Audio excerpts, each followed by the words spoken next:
own residents. The U.S. statement makes explicit a radical change in policy that had become increasingly evident over the last 12 months since Donald Trump returned to the White House. Interest. Policy shift. Based on interests. Welcome to the show. Today is Monday. Today is the 2nd of February, and it's 2026. Still good to go. And one of the things still happening, they say when your pan issue, you come and get money. It's still happening now. Well, but I like to say good morning to all of you. Let's go to the Executive Mansion website and see what's there. What has the government done? I know during the week or last week or over the weekend, the president dismissed the two suspended officials. President Boakai dismisses two senior National Housing Authority officials for financial misconduct. The president, Joseph Yuma Boakai, has dismissed Prince Bona, Deputy Managing Director for Administration, and Alex Rayleigh, Deputy Managing Director for Technical Services of the National Housing Authority, effective immediately following findings of financial misconduct. The dismissals are in accordance with Board Resolution number NHA 2025-001 and the conclusions of an investigative committee which established violations of the Public Financial Management Regulations of 2009. President Boakai expressed that his administration will not tolerate financial indiscipline or the misuse of public resources, emphasizing that all officials are expected to uphold the highest standards of integrity, transparency, and accountability. The president further highlighted the government of Liberia's efforts to good governance and zero-tolerance policy toward financial misconduct across public institutions. The Liberian leader assured the public that appropriate administrative measures will be taken to ensure continuity of operations at the National Housing Authority in keeping with existing laws and regulations. The guys are being dismissed at the time the president announced that there will be a construction of 600 housing units across the country. I managed to lay my hands on the investigative report from this very NHA, the committee report, and I hope we can get a gist of that. Maybe I can continue on tomorrow, but I know my hands are on it. I have it here. I will endeavor to read it. Then besides that, I am beginning to get Liberia. I am beginning to get a lot of documents from the National Housing Authority. I will reach out to the heads of the NHA to confirm some of the things I'm getting in my hands before I begin to discuss them. By the time the two officials got dismissed, bam! Documents start leaking from the place straight. So I have some of the documents, but I will endeavor not to discuss some of them until I can reach out, because some of them border on awarding of contract to blah blah blah blah blah and all kinds of things. But I know I have some of the documents. I will begin to read some of them. No, not read. I will reach out to find out what are some of the issues, because the head of the NHA is right here in Monrovia. I don't know. I don't have a number. But I will call people. I think her first name is Florence. I will call people to help me with her number. I will have to reach out to show her some of the documents I got so that she will see it and tell me what some of the issues are. But I know I have the committee investigation in my hands here. And these are some of the issues. But we'll come right back there. We'll come back. Like I said, by the time people got dismissed, boom, a lot of things just start putting from that place. Okay, but I will read it. Let's come back. The Liberian National Police has confirmed receipt of forensic report in the Jala sexual abuse case I'm doing it for the interest of the public. The Liberia National Police confirms that it has formally received a forensic examination report from the Rwanda Forensic Institute in connection with the sexual abuse case involving Peter Bonjala, which is currently before a court of competent jurisdiction.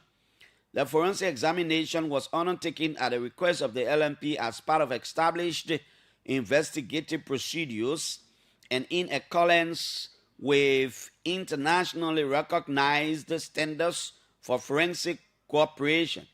In keeping with due process, the report has been formally transmitted to the appropriate prosecutorial and judicial authorities for consideration within the legal framework. Recognizing that the matter is sub judice, the LMP will not comment on the substance, interpretation, or evidentiary weight of the forensic report. Any evaluation of the evidence lies exclusively within the mandate of the courts. The Liberia National Police underscores the following guiding principles. 1. The investigation has been concluded lawfully and in full observance of due process. 2. All persons connected to the matter continue to enjoy the presumption of innocence under the law. 3. The independence of the judiciary and the integrity of ongoing judicial proceedings will be fully respected. 4.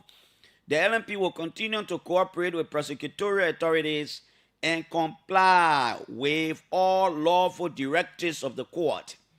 The Liberia National Police reassures the public that its actions are guided by professionalism, restraint, accountability, and respect for the rule of law.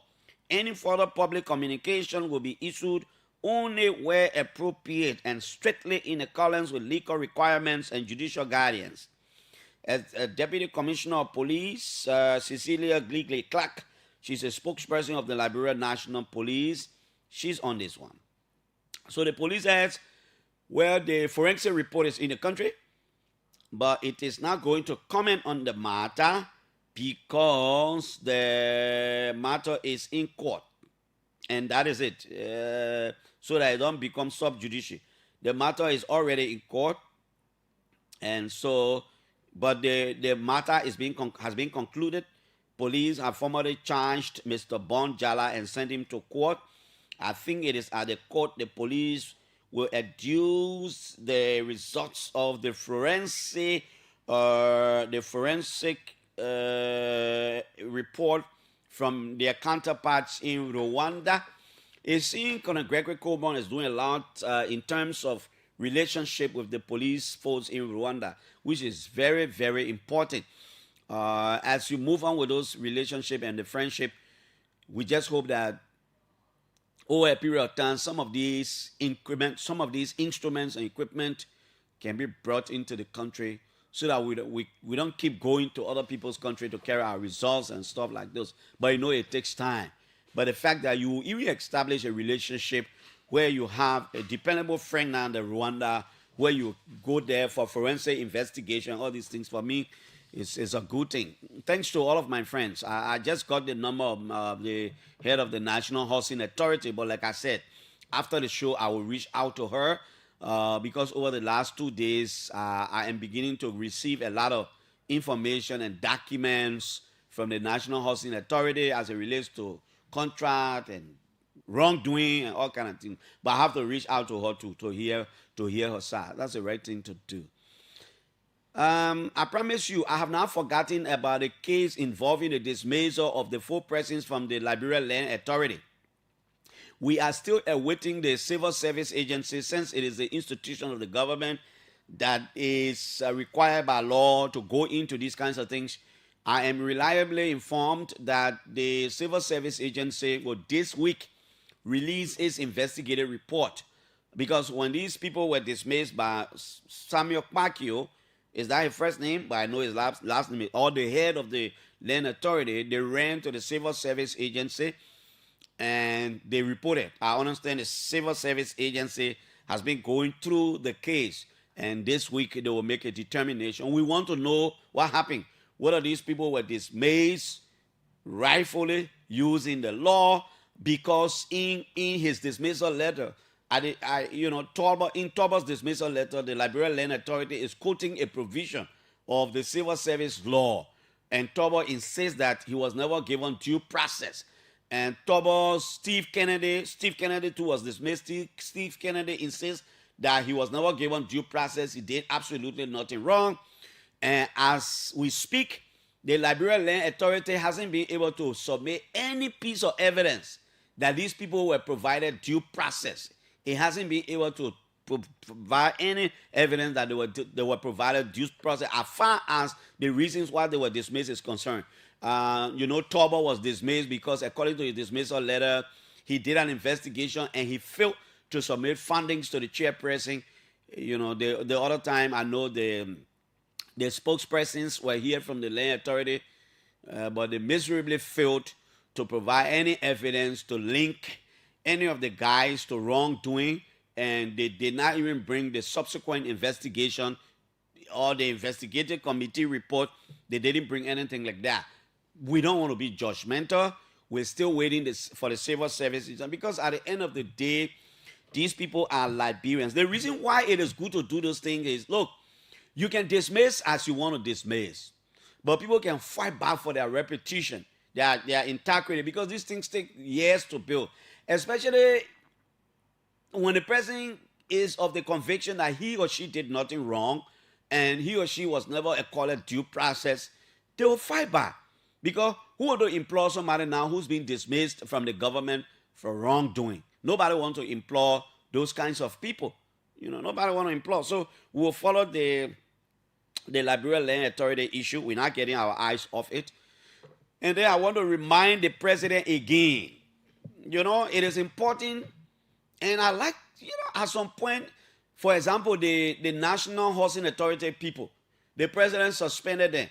In less than 1 month, they were dismissed. It means that there was a committee. You heard the dismissal. They said the board. It means that the board did its own investigation and was able to establish wrongdoing.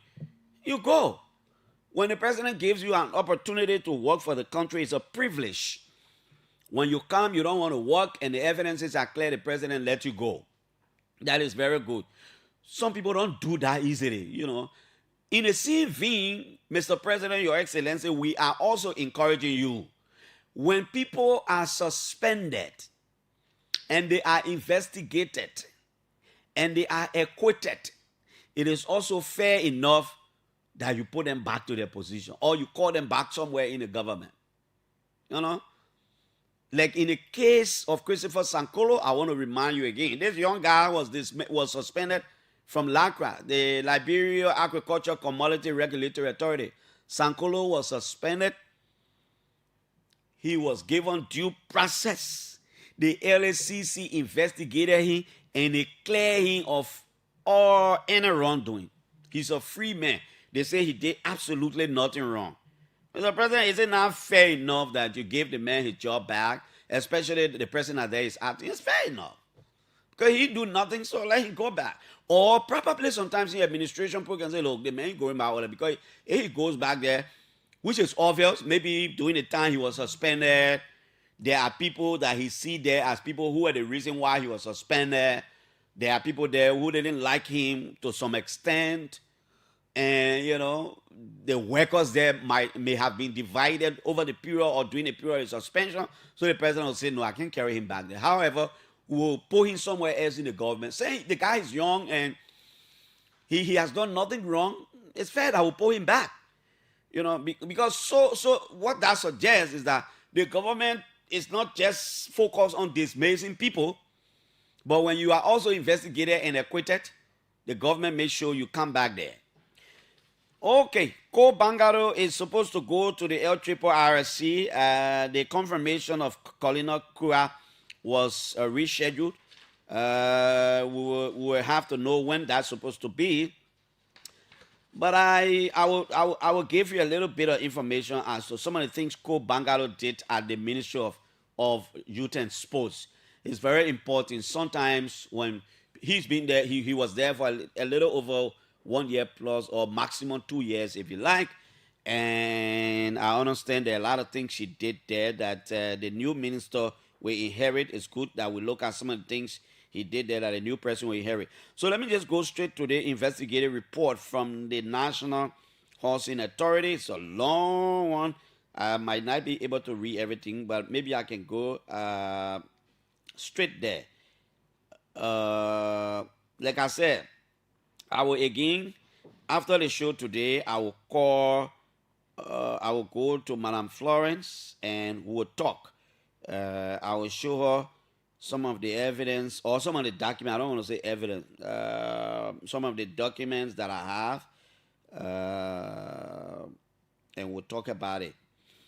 Okay, so let me just go there. So when the president suspended, it seemed there was an investigation from the board of the institution, and this is the report. I see here. Let's go right here. October 10, 2025.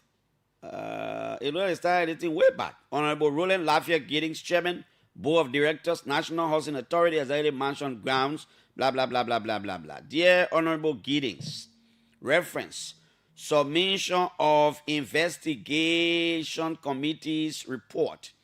On behalf of the investigative committee, I present my sincere best wishes and herein submit the committee's report for your perusal and consideration. The report contains detailed information from the investigation had.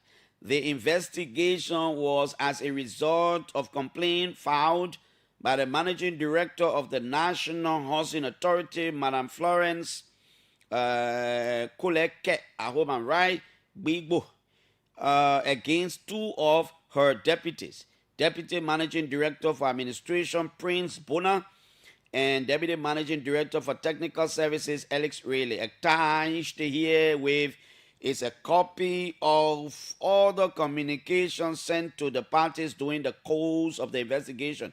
We are pleased to inform you that the investigation lasted for a month and brought together all the parties concerned. During the hearing, all of the parties fully cooperated with the process. The committee herewith extends its heartfelt thanks and appreciation to the chairman and entire board of directors of the National Housing Authority for trusting in their competence to carry out the investigation. Kind regards at Tony Alor, Shem P. Is this Blalole, Chairperson, Independent Investigation Committee. So I think they were sending this report to the chairperson of the board of the NTA, not NTA, but NHA in Public Works Minister Lafayette Giddings. I wanted to read a little bit. Yeah, I think we still have the time. We'll read a little bit of what's here, and then I'm trying to get to where it started. Then we'll go straight to the funding. It's a long document. Maybe we can let's go to the fundings. Let's go to the funding because it's a long document. Fundings. Unauthorized signing and insurance of the entity receipt. As was contained in the managing director's complaint, accusing the Deputy Managing Director for Administration, Prince Bonan, of fraud. During the investigation, the committee could not establish or verify the signature bearing the receipt number 7514 issued in the amount of US $1,500 to Madam Famata Wisse, an employee of the NHA. Mr. Bonan did dismiss said claim on grounds that he wasn't the one who did issue the said receipt, and such signature could not be his. However, the Deputy Minister for Administration did agree to receiving the said amount, and from the same person's name, Famata Wisse, as was contained in the receipt. He furthered that the amount was taken along with the Deputy Director for Technical Services, Alex Rayleigh, as loan to conduct a fee assessment in Zeze community for the retrieval of NHA land properties. You see what? Is it somebody to work? Loan? Alex really as loan to conduct, is that one of the deputies took the institution money as a loan to do the institution's job? I don't get it one. The said exercise, according to the two herein named individuals, could not be financed by the entity. Oh, wow. The loan was personally paid back by the two individuals at no cost to the entity. And guess on you. You're going to say community, to work for the community, to work for the institution. You're going to say community to work for the institution, to try to retrieve the institution's land. But you could not use the institution's money to do the institution's job. Instead, you took a loan to do the institution's job. And you came by, you paid the loan at no expense to the entity. And did I hear that the entity money could not be used, Mr. Really, retriever of energy land properties? The said exercise, according to the two herein named individuals, could not be financed by the entity. Why? The loan was personally paid back by the two individuals at no cost to the entity. 2. Relative to the accusation of LD 110,000 payment bearing receipt number 7501 and receipt issued by the Deputy Managing Director for Technical Services, Mr. Alex Riley, to the Seventh-day Adventist Church in New Georgia Estate, the Deputy Minister for Technical Services, did not refute same. Amen. He said yes. He agreed to accepting an amount of 90,000 Liberian dollars from the church and claimed that said transaction was brought to the attention of the managing director. Said claim was, however, denied by the managing director. Look at the kind of money they men talking about. 90,000 Liberian dollars.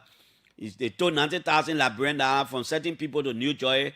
He said the managing director nearby. The managing director said, no, don't bring it to me. I didn't know anything about that money. How much is the money? 90,000 Liberian dollars. You do calculation and send it to me. 90,000 Liberian dollars. How much? The Deputy Minister for Technical Services further that the amount was used to fund his office activities, since according to him, his office is unfunded. But do you go through the right procedure? Sometimes the intention can be good, right? As per the Doe's Estate saga, in which the complainant alleged that her office has received complaints from several residents of the said estate about monies being extorted. They take money from the people under dubious circumstances. That's why the report say money being extorted from them by one of the two accused, National Housing Authority Deputy, Mr. Alex Riley, without the issuance of receipts to these transactions, but could not report same for fear of reprisal. The committee could not lend credence to these allegations on grounds that they were not documented, and accordingly, there was not any of the complainants willing to come forth to testify. So the committee said that one, you say the man took land from, he took money from people, he didn't get and receive. We pay attention to that one there because nobody could come to verify to say, yes, the man took money from me. And in Liberia, most of the time, these things can happen. Sometimes you're talking for a group of people, they will be the same people that say, no, that thing that man talking, we not know about you. So the committee said, but we can't, they want you saying a yes say. We have not seen anybody that will come up boldly to say, yes, I live in the estate. They may have been taking money from us and he can't give us receipt. I can prove it. This and this person was there. The committee say, we ain't come and do yes 18 yet. Let's go. They think a plenty. I also go straight to recommendation, right? Okay, so that is these things are many. So let me see what we got recommendation. Whereas the board, blah blah blah. Therefore, adopted by the board in witness thereof, the honor sign, blah blah blah. Be it further resolved that the chairman of the board, as his duly authorized representative, is hereby empowered and directed to transmit this resolution. Okay, I think the board, after the investigation, the board did a resolution. Maybe I can read that one quick. Whereas the board is of the considered opinion that the findings in the committee's report warrant decisive action to protect the integrity and reputation of the NHA and to ensure public trust in its operations. Whereas the board believes that the continued presence of Deputy Director for Administration, Prince Bona, and Deputy Managing Director for Technical Services, Alex Riley, in the NHA during the pendency of further investigation would be detrimental to, that the resolution they both signed that led to their suspension. They want you need to go far. By reasoning, I know. That's the resolution they signed for. So what the resolution was saying, when the people continue to hold on while the investigation going on, not correct. So I think it was at that point they recommended to the president to suspend it. I am looking for the recommendation as a result of the recommendation. Okay. Now, recommendation. In line of the foregoing facts and established findings, the committee herewith recommend the following. 1. Given that these matters of financial improprieties are established, it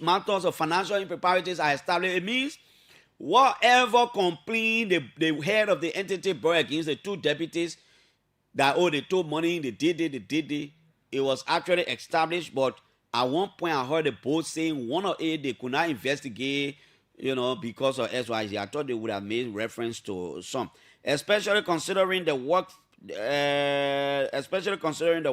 weak financial mechanism on revenue collection at the entity. The people say at the National Housing Authority, the financial thing, everything that has to do with financial policy is very weak. It's not strong. Maybe that's the reason why money leaving. It is the committee's recommendation that the NHA board, which has statutory oversight at the entity, uses its let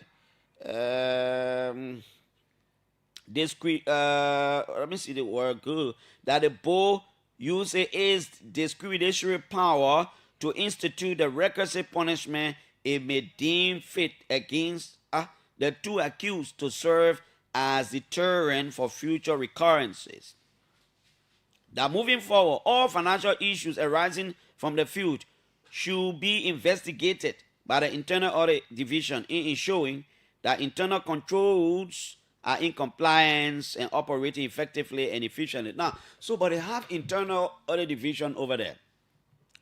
I thought before the board even come in, they would have done it. So these people have been dismissed. But like I said, I am beginning to receive a lot of documents from the institution, and I will reach out. So I read the fundings and all those things. That is it.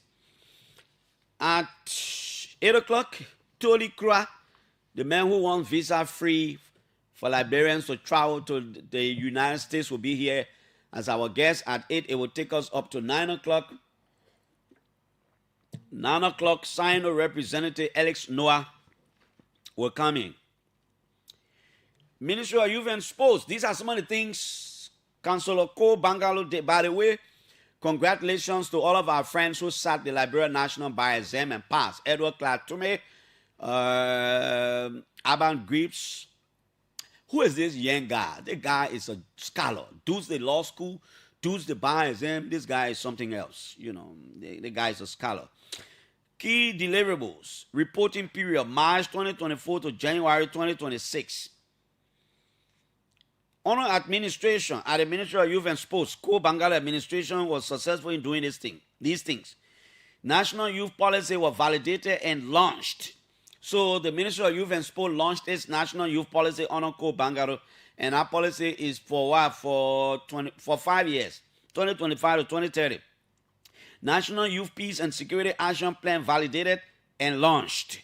So they also have a National Youth Peace and Security Action Plan, 5-year strategic plan of the Ministry of Youth and Sports, and other policies including procurement, human resources, finance, and budget management, as well as asset management were launched and validated. They did a lot of launching of different things over there. So the new president who's going to take over will not worry about procurement plan, human resource plan, financial and budget management plan. They finish with all those ones. A national sports strategy was developed. The one hasn't been launched. Draft bill establishing the Ministry of Youth and Sports developed and forwarded to the office of the president. Infrastructure, land, and asset management. Honorable Bangalore, the Ministry of Youth and Sports, over 30 acres of ministry land repossessed. It means people had, or people were on, or there was 30 acres of land lying somewhere. Bangalore's administration ought to get our land back on behalf of the ministry, including the land near the right to play facility. A vast portion of the recovered property is allocated to the Chinese construction company constructing the overhead bridge along Tottenham Boulevard. Blueprint developed for a permanent headquarters of the ministry. Proposed site is Old Camp Coleman Barracks opposite the SKD Sports Complex. So they managed to identify somewhere that is supposed to move as the permanent headquarters of the Ministry of Youth and Sports. Human resource and institutional strengthening. Salary adjustments implemented. Dawako Bangalore Day. Deputy directors increase from at least blah, blah, blah to blah, blah, blah. I won't call that one. I won't call people salary. So Honorable Bangalore deputy ministers, apparently he inherited something. He inherited certain amount that the deputy directors were making. Under his administration, they increased it to another thing. And what I see here, I think it was increased to 105%, something like that. Directors increased to some kind of amount. I think they inherited something and they increased it. Improved staff motivation, retention, and internal operational efficiency, youth development, entrepreneurship, and livelihood support. 400 youth supported. We see capital across 5 counties: Lofa, Riverside, Montserrat, Bapolo, and Nimba. I think it was the internship program he talked about when he came here. 124 recovering at-risk youth supported with business startup grants. 124 young people who recover were given business startup grant, employment, and national service. That's what Ministry of Youth and Sports is reporting. 530 youth benefited from the National Cadet Program, including 20 PWDs with support from the government of Liberia and UNDP. 240 youth employed through labor-intensive public works, education and literacy and skills development. Honorable Bangalore Ministry of Youth and Sports is reporting that 1,000 students supported with school materials, bags, books, and other school materials through the Back to School initiative. 225 young people were trained in computer literacy in Nimba. 484 young people graduated from computer literacy and numeracy programs in Bong and Nimba. 1,118 adolescents currently enrolled in the A4AD program. 93% of that number is female. At-risk Youth Empowerment Program, 156 young people, 156 youth-led dispute resolution forums established, community disputes mediated. 1,250 participants engaged in peace-building activities, the Realize Project. Over 15,000 beneficiaries on the LRP debut component engaged across 150 communities. Adolescent sexual reproductive. We'll continue tomorrow, but these are the things we'll talk about. TVET and other things. These are the things called Bangalore administration. They achieve a lot. From what I see here in all these documents, they achieve a lot. So the person that is going there will inherit a lot of things. This is the OK Morning Rush. It's right here on 99.5. We'll reach out to the energy boss tomorrow. I should be able to tell you something about some of the documents we have in our hands about the NHA and all these kinds of things. In Ghana, former Vice President Mahamadou Bawumia has won the MPP flag bearership.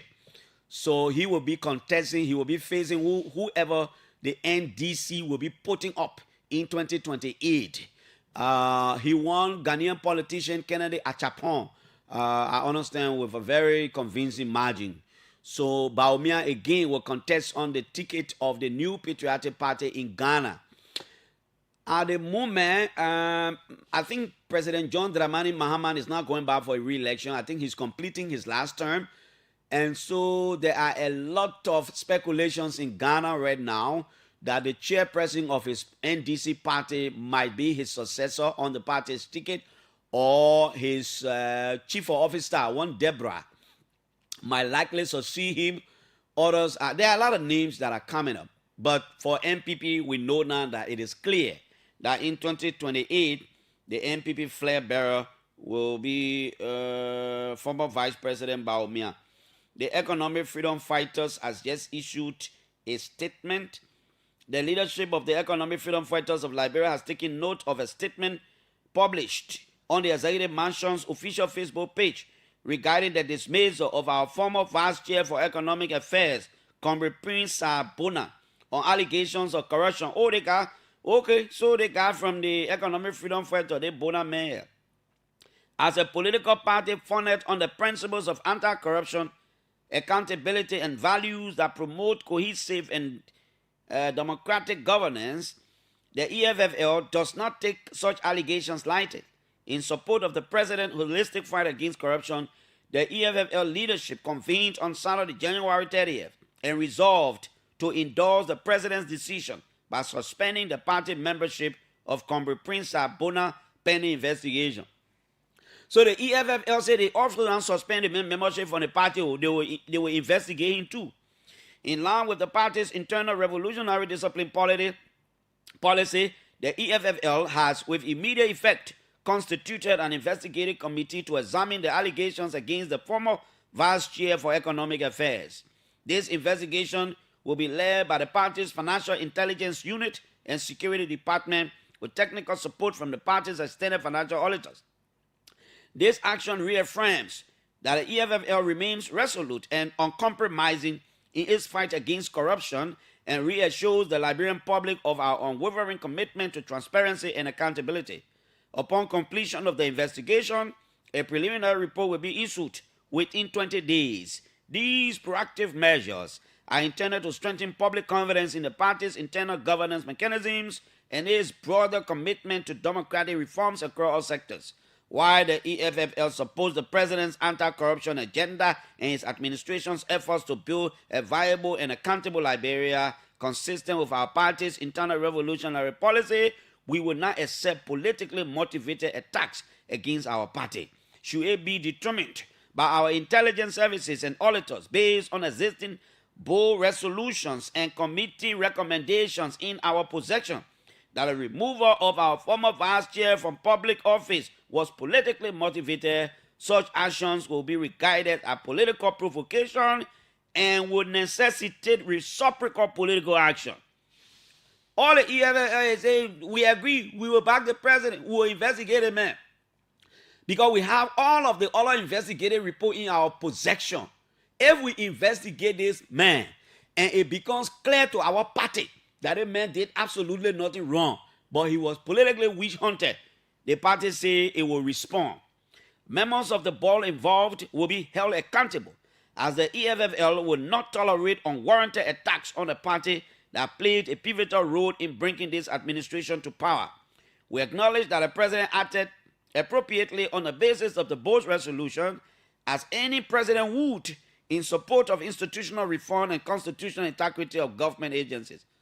Furthermore, should it be established through due process that a former Vice Chair committed the alleged misconduct, the EFFL will fully support and follow any follow action taken by the government. They say, on the other hand, while it is true that we will not sit out or will respond if it is clear to us that our man did nothing wrong, if it is also clear that he did what they say he did, we will support the government to take any action. This one is clear.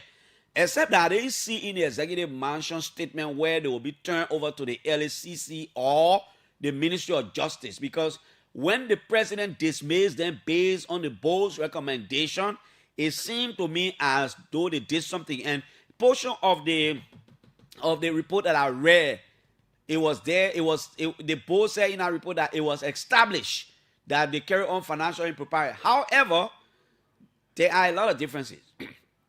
It could also be possible that the financial impropriety they carry on did not amount to them stealing money. Well, impropriety, maybe we'll look at our word and stretch it up. But sometimes maybe it is as a result of financial procedural missteps. What does that mean? Meaning, you're supposed to spend $1,000, yeah. But you're not supposed to spend that money until a lot of paperwork, internal audit is supposed to look at it, procurement, blah, blah, blah, blah, blah. But when you dodge all those processes and you spend the money, but then it can be established that you actually spend the money. You didn't eat the money, but you did not go through the right procedure. So probably, I'm just saying, maybe in those kinds of cases, maybe the government can say, no, but we're going to send the man to LACC. He didn't eat the money, but yeah, we'll deal with him because he's not supposed to spend the money the way he did because he did not meet with institutional policy as far as accountability and everything is concerned. But he did not eat the money because we can see from our eyes that, yeah, he used the money. So there are a lot of differences. Now, let's hear from you, the callers. 0777 700-995, 555-995-995. Go on Facebook, OKFM 99.5 and OKTV. Our WhatsApp number is there. Call us. We'll take your calls right here on the show. When Tully Clark comes in, we will take it. Yeah, so maybe that's the reason why yeah, man. But the money they said at one point 1,500 USD, the other one at 90,000 Liberian dollar. What's the rate now? 180, 182, 184. I don't know. But anyway, again, let's hear you. Hello. Good morning, Piso. Good morning. I'm Prince El Kula. I call from Bernard Farm to be precise, FDA community. Okay. Piso, I may appreciate you for the work that you are always doing for the Liberian people. But I heard you mentioning about certain Do. I don't know if that Do community or that Do estate. They said Do estate. I think Do estate is one estate that around Mount Barclay. When you're going around that Mount Barclay, when you pass FDA Junction. FDA. Exactly. It's opposite FDA. Look, Clarence, we even been at your studio before. We went to complain National Housing Authority to national government. But up to now, our cry have not yet been met. They have one guy within our entity, they call him Getting Nemo. He always come here once our CC around to embarrass we the resident of this area. You say why you need? Nemo. Getting Nemo. When he come, what you can do? You can have a money? He always come here once CC around to exploit the people. He and the community leaders, they always are carrying on our ads. When you say explore, what do you mean? What they can do? To take money from us. Have you paid money to him before for what and how much? A lot of people have been paying. We have our group within the estate for us on the agreed resident of those estate. We always resisting them. But people who have the fear in them, they always pay because they need somewhere to rest their head. And they even came there once upon a time, they wrote on people's houses that hold for sale. Just for them to get money from the people. There was one guy who was working on a weird regime. I think he's from Grand Cube, or he have one of his friends in the estate. When he came, he saw the wall on his mother-in-law house. That had, he asked the mother-in-law, who wrote on your house? That had, the lady told him is the community leader and for National Housing Authority. Okay, so 500. I mean that money, 90 is around 500 something there about. Good morning. Our guest Tolly Cry is on the line in the next 5 minutes. We'll take him from the US. He's on the line. Yeah. Good morning. Not bad. Thank you for the show. This is Shaw. Mr. Henry of Clarence. I'm trying to come on this one for my comfort people can get what a car went there to have the rest of the dial. Thank you so much, sorry for taking up for the show. To get it like people information and people who don't know about Clarence. Also, in the morning, we're stepping out to get when we offer fire to the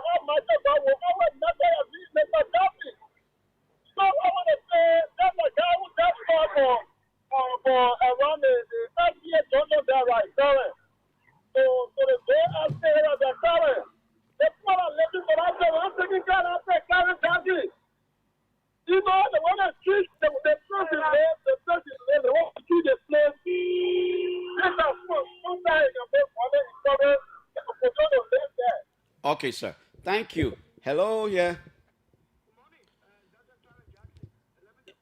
Give us the bureau. Yeah. Thank you. Activist Michael Renner. And I will join you this morning from Luja office in West Point. We are very united for justice and accountability. Actually, I'm beginning to observe you. Why you can do podcasts when you're eating? You think it's good for your health? Why you can be talking, man? I wanted to ask the man. They feel that man will get one heavy kobo in front of then he be talking. Hello. Good morning. Oh no, we gotta change it. Hello. Yeah, good morning, Piso. Good morning. I'm taking two more. My guest is already online. Yeah. I'm a Piso. How about Piso? How are you doing? I'm trying. That's Abu Rasta here. My Piso is going to be a record Piso like me. You know, I've never died. Yeah. Abu Rasta never died on the land for Zimbabwe. But Piso, for the public government, My man, you about whole day. You say you coming in Zimbabwe, you can reach. I will come for you, Piso. Don't carry. I will come for you. You will see me. I'll be your guest. I will be your guest. Okay. But let me ask you. Yeah, but one reason I'm calling me, I Piso. Bàbá tó ọmọ tó wá sára bífọ́ ìlú ó dé ìgbé wọn bọ̀ yẹ́wọ́ wọn. Kó bàbá àti tí wọ́n mọ̀ kíákà tí wọ́n mọ̀ tẹ́ wọ́n sára bífọ́ ìkànnì republic àti wọ́n dé ìgbé for visa school yẹ́wọ́. Oh no, Enko Bangalo be on my show. I think 2 times he's spoken about some of these things. Many times. 2 times you were on my show. Because the issue of living in limbo, making 400 Clarence need to stop. Look, it's not really Clarence, it's very smart. So anytime Bangalo rely forget it. Okay, but that doesn't negate the fact that we can talk about his achievements at the we can take the final call. Reverend Tolly Abi. Tolly Krua is on the line. We'll soon take him. Hello. Good morning, Clarence. Good morning. Good morning. This is Hillary Kidibuje. Hillary, let's hear you. Talk to us. Beji. So I just want to acknowledge the president for the president said always in terms of alert corrupt cases. Clarence to be a president in Liberia is difficult because we are everywhere around the world. Difficult. President Jordan, difficult job, brother. We are interrelated. A very small country with family. Oh, okay, that's your perspective. Yeah, you're right. Yes. So each time you take decision, more like party solidarity and all of these things coming. But I really appreciate it, and the EFF decision is good. However, I yet to see if there's a misstep, what decision or what action they will take against the government or the what are the poor. But I mean, it's good that people who fall in alleged corrupt parties. And to be honest, that is rare in our political system for the government to dismiss somebody from a particular political party and the party takes further action against that party. That is rare. We must give it up to the EFFL. I really appreciate that. Yeah, thank you, BJ. That is actually rare. You know, it is difficult for I haven't seen, maybe somebody need to remind me, I haven't seen where the government would dismiss somebody for what it think is wrongdoing, and then the present party follows it, we stand with the government, but we'll do our own investigation, but we're suspending the person's membership. It's not too easy. Most of the time, what parties will do, maybe they will come in defense. In the absence of an internal investigation, they will come in defense. And sometimes when it is proven that the president did what the government says the president did, and that is it. Reverend Tolly Krua should be on the line by this time. Reverend Krua, good morning. Are you there? Good morning. How are you? Right here. To God be the glory. I'm doing very well. Are you talking to me from your home in Boston? Yes, sir. I'm in Boston, Massachusetts. Okay. Reverend Tolly Krua, the tapeta born. You know, I like to hear you singing these your songs, your gospel music. Sometimes I remember, I think I sent you. You saw something and you say you like it, and we're talking about it. But how is the family? That's a regular Jesus, Iyoboke Komo, and all those kinds of things. I like these songs. The family is good. Thank you. Okay, Reverend Krua. How do we do what we will start doing this morning? Now, how far are you now with this whole idea or your advocacy that have lasted many, many, many years? Where are we now, especially with the new restriction from the U.S. State Department about immigrant visa and all these things? How do you start this morning, Reverend? Well, this morning we'll talk about Black History Month. February is Black History Month Exactly. in the United States, and it's not observed in Liberia. Um, so basically, I want to talk about Black Yes, History Month and, I know. and how we're going to use We'll talk a lot about Black the Black History Month. History Month. You are right. I just wanted you to give us a picture of how far is your advocacy. The last time we checked, I think It's on, you were trying to work with some congressional people to go to court, or you were trying to put something before Congress and those kinds of things. it is on track, it is on course, and it's going to come to pass. Where we are right now with the advocacy, the matter is in court. We have support of all of the elected officials in Springfield, and we are getting more support day after day. But the the Congress, we have submitted a bill to Congress. Senator Ed Markey from Massachusetts and Senator Chuck Grassley from Iowa. Those bills were written by our organization, and it is similar to 1924 bill for the Indian Citizenship Act. Jus solis is a Greek word that defines citizenship, and people live in this country before the United States came into existence. They live here, they work here, they have ties to this country, and those people included Native Americans and some African Americans. They were here before the United States came into existence, and they have all rights to be here. So the Indian citizenship law was passed by Congress in 1924, giving every Native American citizenship in the United States, even if they were citizens of their own country. That's precisely what we are trying to get for here. That's good. That's good. That will now bring us to talking about the Black History Month. Give us the history of the Black History Month. What is it? Why is it annually celebrated in the U.S. and what do you want us to know about it? Black History Month began in 1926 with Woodson, and what he wanted to do was to have people to focus on the contributions of Black people. And it goes back to 1641 when a law was passed in the United States to legalize slavery. That law was called the Body of Liberty. It was deception. You're going to have slavery legalized. They call it the Body of Liberty. So they branded slavery as Body of Liberty, and it made it acceptable for many years for people to sell each other. When the United States came into existence in 1776, it came in the existence of the truth.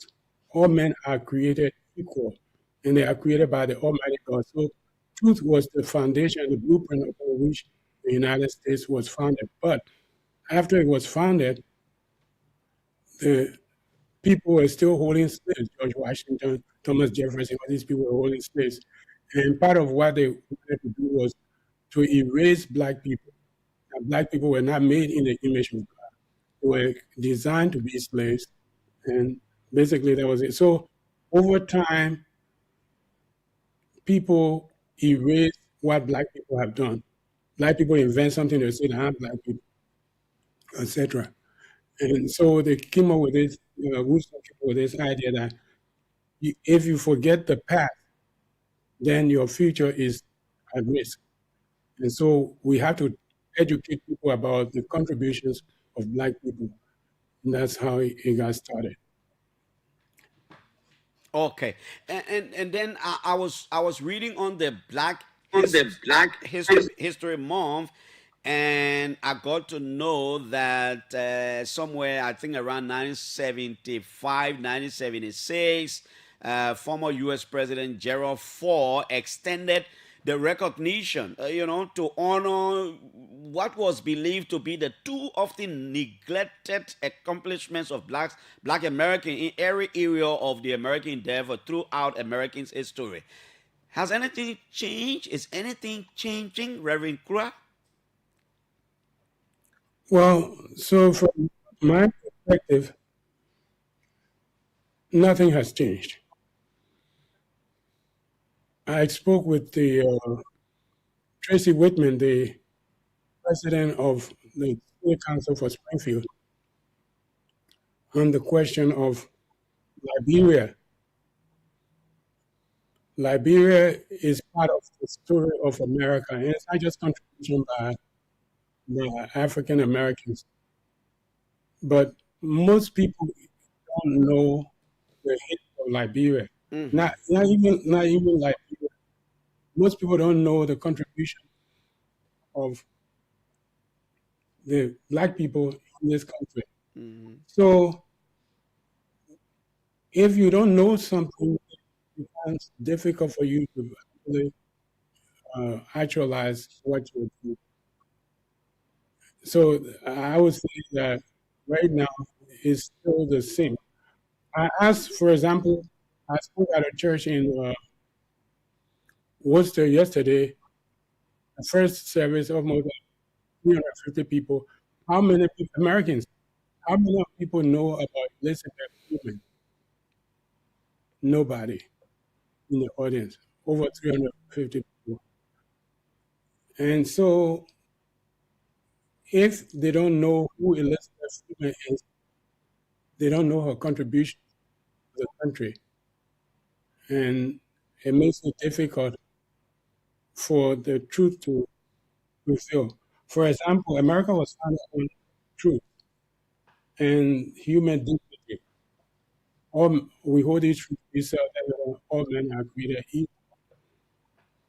But today, if you look at the situation in America, or even not just America, if you look at the situation with Liberia, visa refusal, almost 80% compared to Iran, 53%, compared to Russia, 78%. The people who founded the United States have been kept out of the United States because of the color of their skin. And it's a difficult thing for us, but the information needs to get out so that we can be able to benefit like others are benefiting now. So what we plan to do with the Black people is to bring it to schools for children to participate, like essay contests and get on a wall. We want to present remonstrance. Remonstrance is talking about petition. It goes back to Elizabeth Freeman. This woman was a slave. She was illegal because they wouldn't allow Black people to read and write.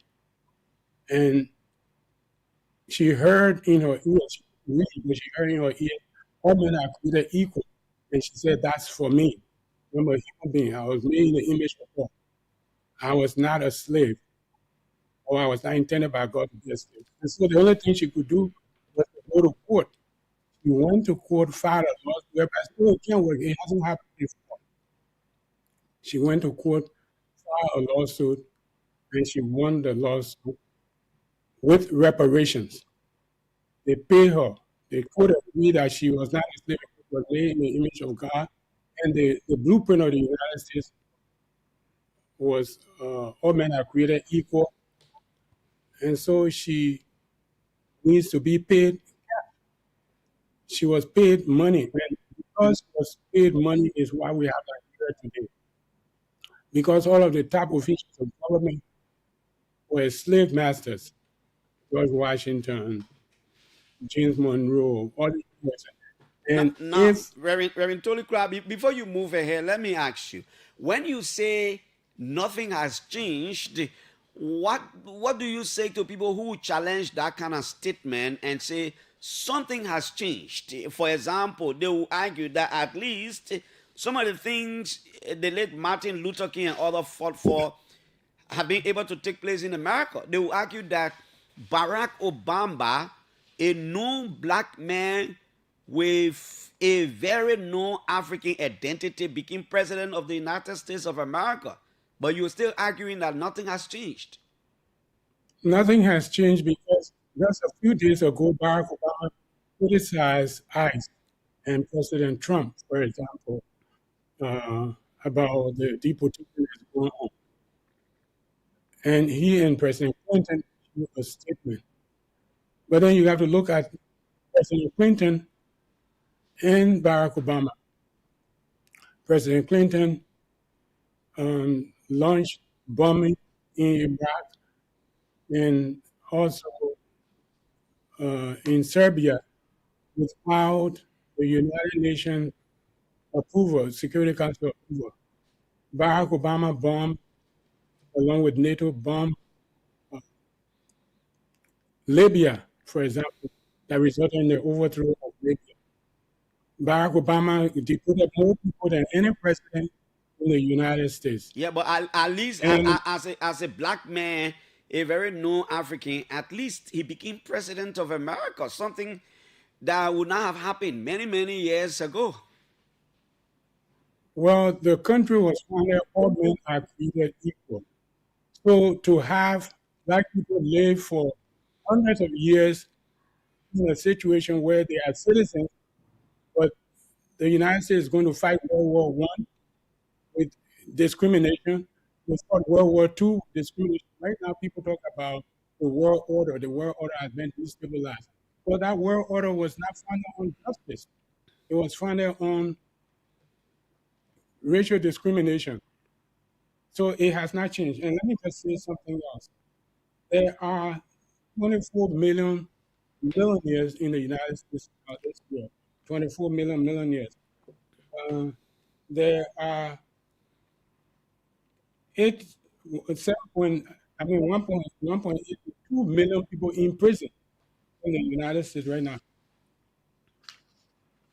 2 million people in jail, more than any country. The United States owes $38 trillion in debt. $38 trillion in debt. The United States, 1.7 trillion student loan. Compare student loan burden with Europe, where universities are free. So is America truly free? Is America truly independent, for example? So there are problems that has not been brought to the surface in the place. So you can just look at it and say, oh, everything is okay. But you got to look at the condition that people are living in. People are not living in the right condition right now in the United States. Do you still think that people of black color, let me say it that way, or black people are still being discriminated against in America? How? So it's a question of perception. Now, I just told you why in 2026 we have the people who founded the United States. The first person who died in the American Revolution was a black man, Crispy Attucks, in Boston. Black people fought in the American Revolutionary War, but because one woman went to court and challenged slavery and won and was paid reparation, they created a whole country. And when they were creating the country, they said this would be part of the United States. If you go to Liberia, you'll be free. All persons born in Liberia will have all rights of American citizens. That's right on the document. The deception continued. The deception that started calling slavery liberty, calling Liberia colonization, land of liberty. Those things didn't come from black people. Liberia was not founded by black people. Liberia was founded by slave masters. That's why today, in 2026, we are honoring James Monroe, a lifelong slave master, Marshall City. He just said John Marshall. We are honoring him. Nobody in their right mind would be honoring slave master, somebody who sold people. Bushra Washington sold 54 people because they wanted to come to Liberia. So this perception of Liberia was created by free slaves, which is completely false and misleading and deceptive. The idea that Liberia was founded by the ACS is completely false. Liberia was founded by the government of the United States of America Now, in what collaboration with slave masters. what are people like you and others doing, maybe your institution or Tolikra as an individual, to educate young Liberians about the importance, not Liberian, I beg your pardon, to educate young Americans about the importance of Black History Month? I mean, what are you wanting to understand that they've still been discriminated against, or the importance of Black History Month, the rationale behind the formation, and what are you doing? What I'm doing, what we are doing, for example, like I said, we have three things we are doing this year. This year is the 250th anniversary of the United States freedom. That freedom was a promise that has not been realized at all. As long as you have West Point, you have people talking about, you want to go take over Greenland, take over West Point, Monrovia, Liberia, and put it to a place where it's supposed to be. But as long as you have West Point, as long as you have corruption, as long as you have lawmakers in Liberia making more money than lawmakers in America, you have a country with a budget of $1.2 billion where lawmakers are making thousands of dollars. And then you have a state like New Hampshire, $15 billion, lawmakers are making $100 a year. Texas, over $300 billion, you got people making $7,000 a year, no car. You know, that's the problem. And you have top officials of government in opposition having American passports, traveling freely, but at the same time, the United States government is denying people who built the country. That's deception.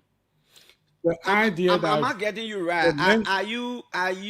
Is there a knowledge about America taking over Liberia? I didn't get you right over there. Are you saying if they think they want to take over Greenland, they should take over Liberia because corruption is too much, blah, blah, blah? Where's our sovereignty?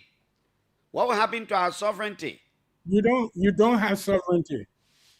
You got to look at the deed for the Republic of Liberia. That's why I go way back to December 15, 1821. December 15, 1821, the land was purchased under a contract that says forever from King Zoda, Long Peter, etc. And the American Navy Captain Robert Stockton. The land was not purchased by ACS. ACS was not even registered at that time. It was the government of the United States that purchased the land, putting the pistol on the head of a king to say you got to sign before you. So when you talk about sovereignty, you got to go to December 15, 1821. Who bought the land? Whose name is on the deed?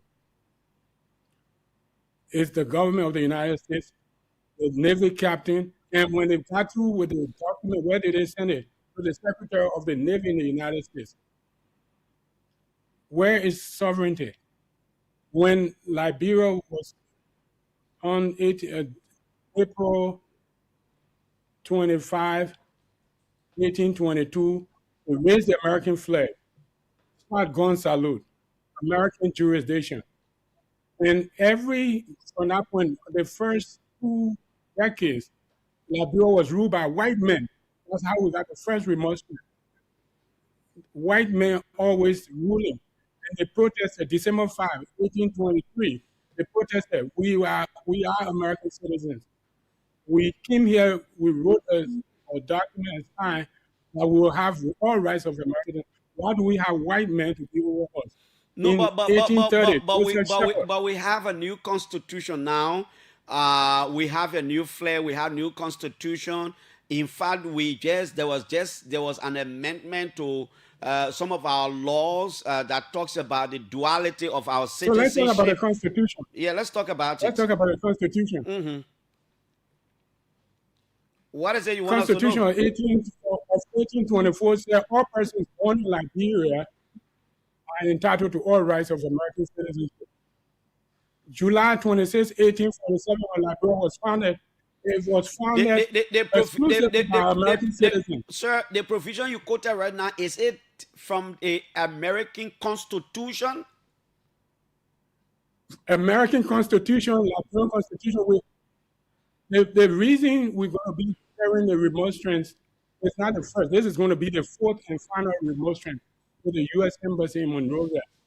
Every month we're going to present the document.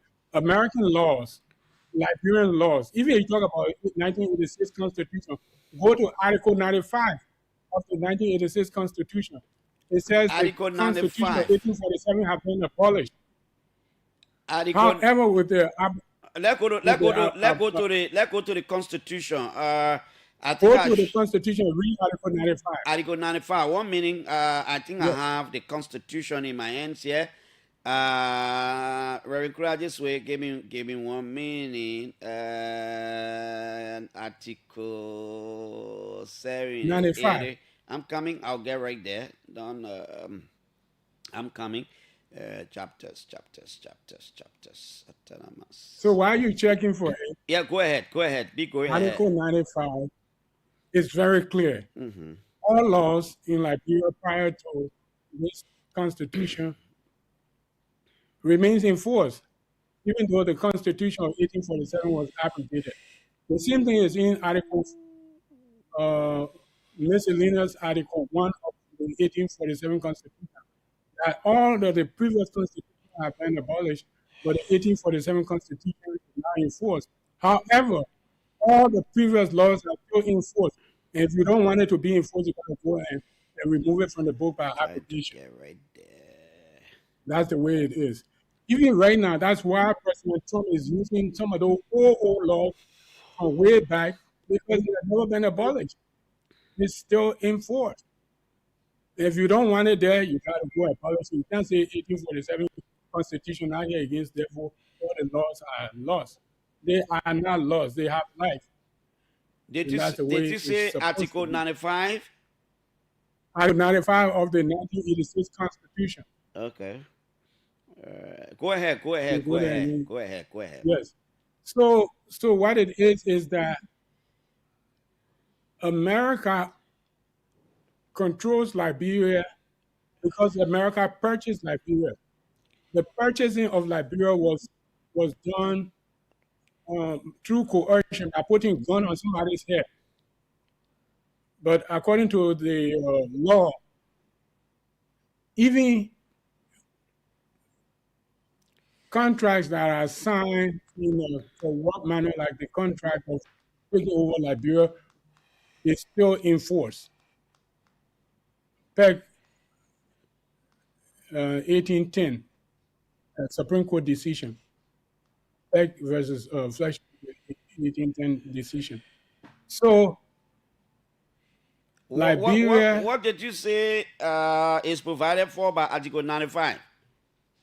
What I'm saying is all of these laws are still in force. And if you don't want it to be enforced, you got to specifically go back and abrogate it. So the Constitution of 1847 was abrogated and cancelled by the PRC. I think you're correct. Let me read But the something. new Constitution, Article 95A.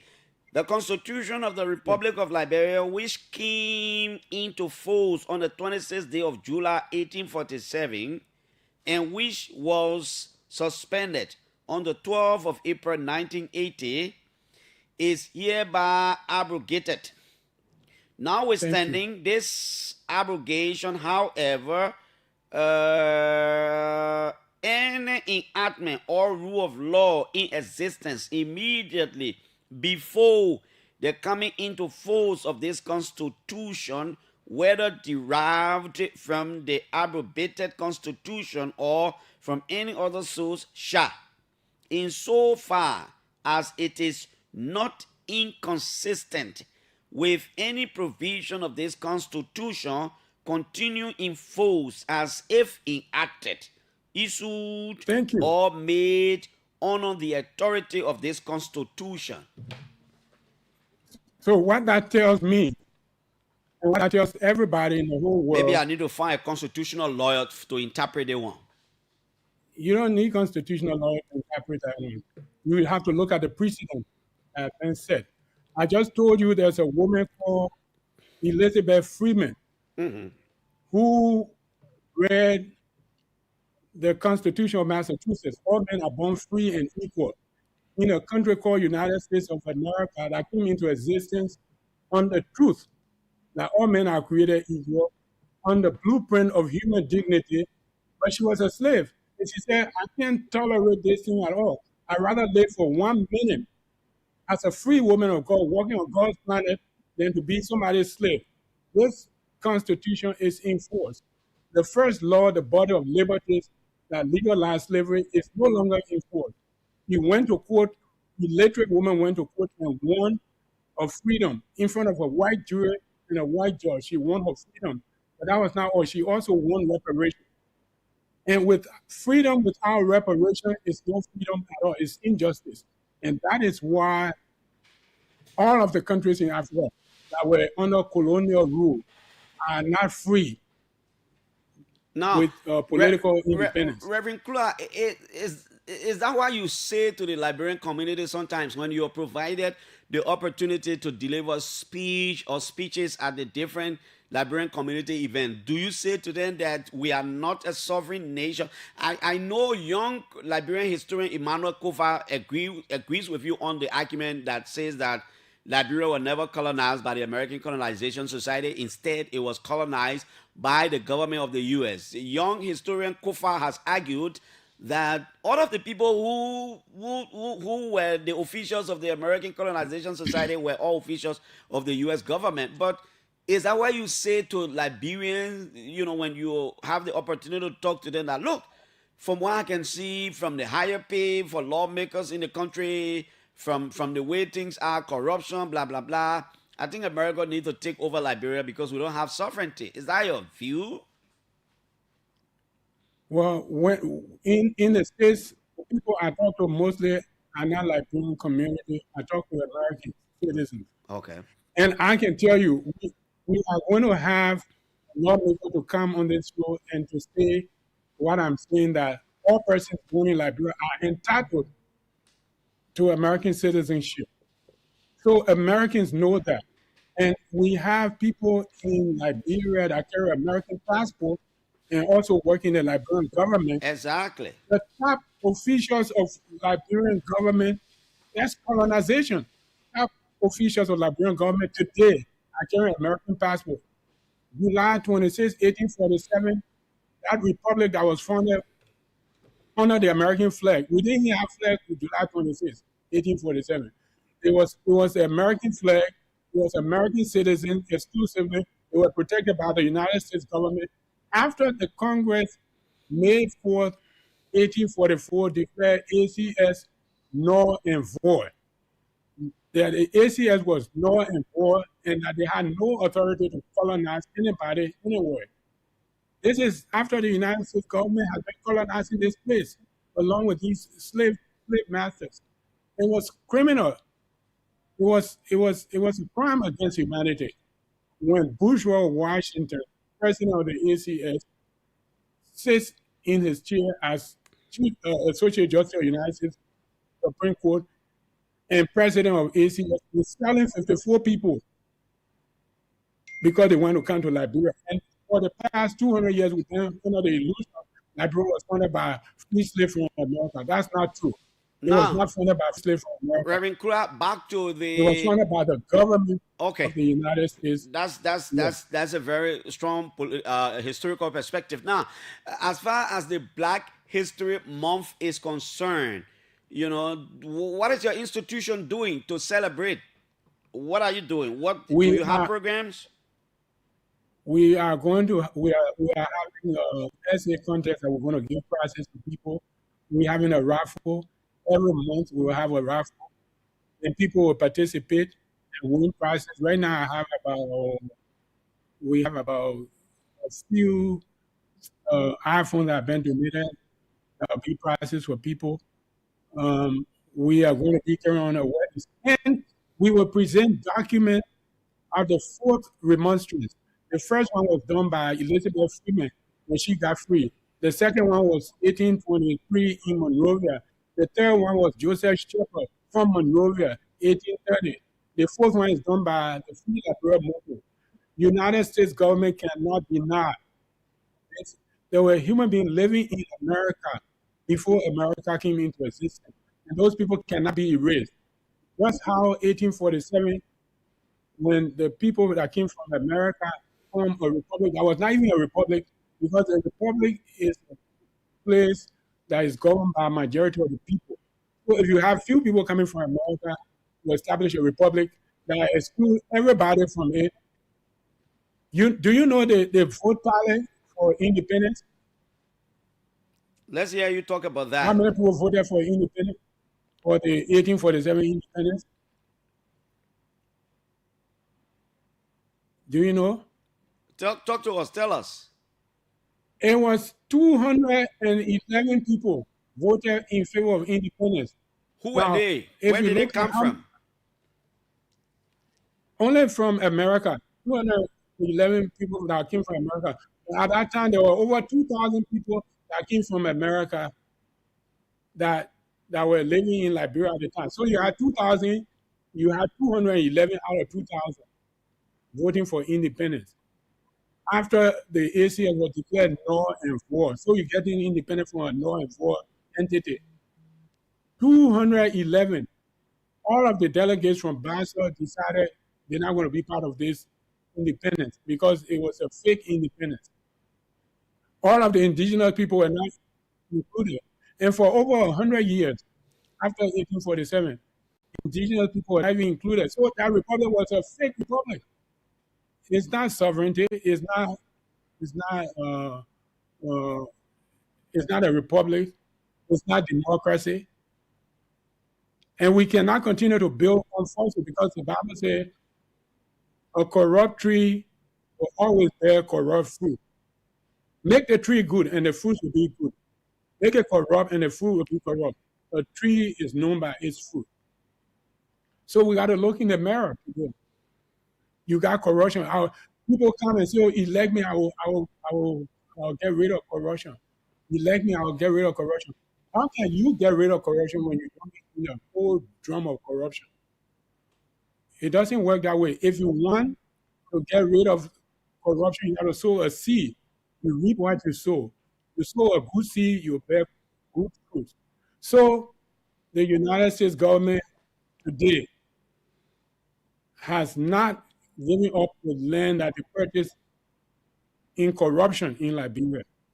Okay. It has not. The title was not transferred to ACS. Reverend The title was not transferred even to the Republic of Liberia. Reverend Tolikra is our guest. Is on the line from Boston in the U.S. He's talking about Black History Month, but he's blending it with talking about issues in Liberia. Reverend Tolikra believe and have always insisted that Liberia was never colonized by any American colonization society. And like I said, young Liberian historian Emmanuel Kofa, seemed to agree with him on this one.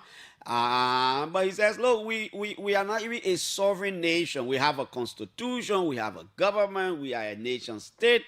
But Reverend Tolikra said we're not even a sovereign nation. If a level here alone, America should come and take over Liberia to be able to govern well, because in his mind there's corruption and other things. Reverend Grasso, you just listen to the online. Let me open the line so others can interact with you. Is that okay?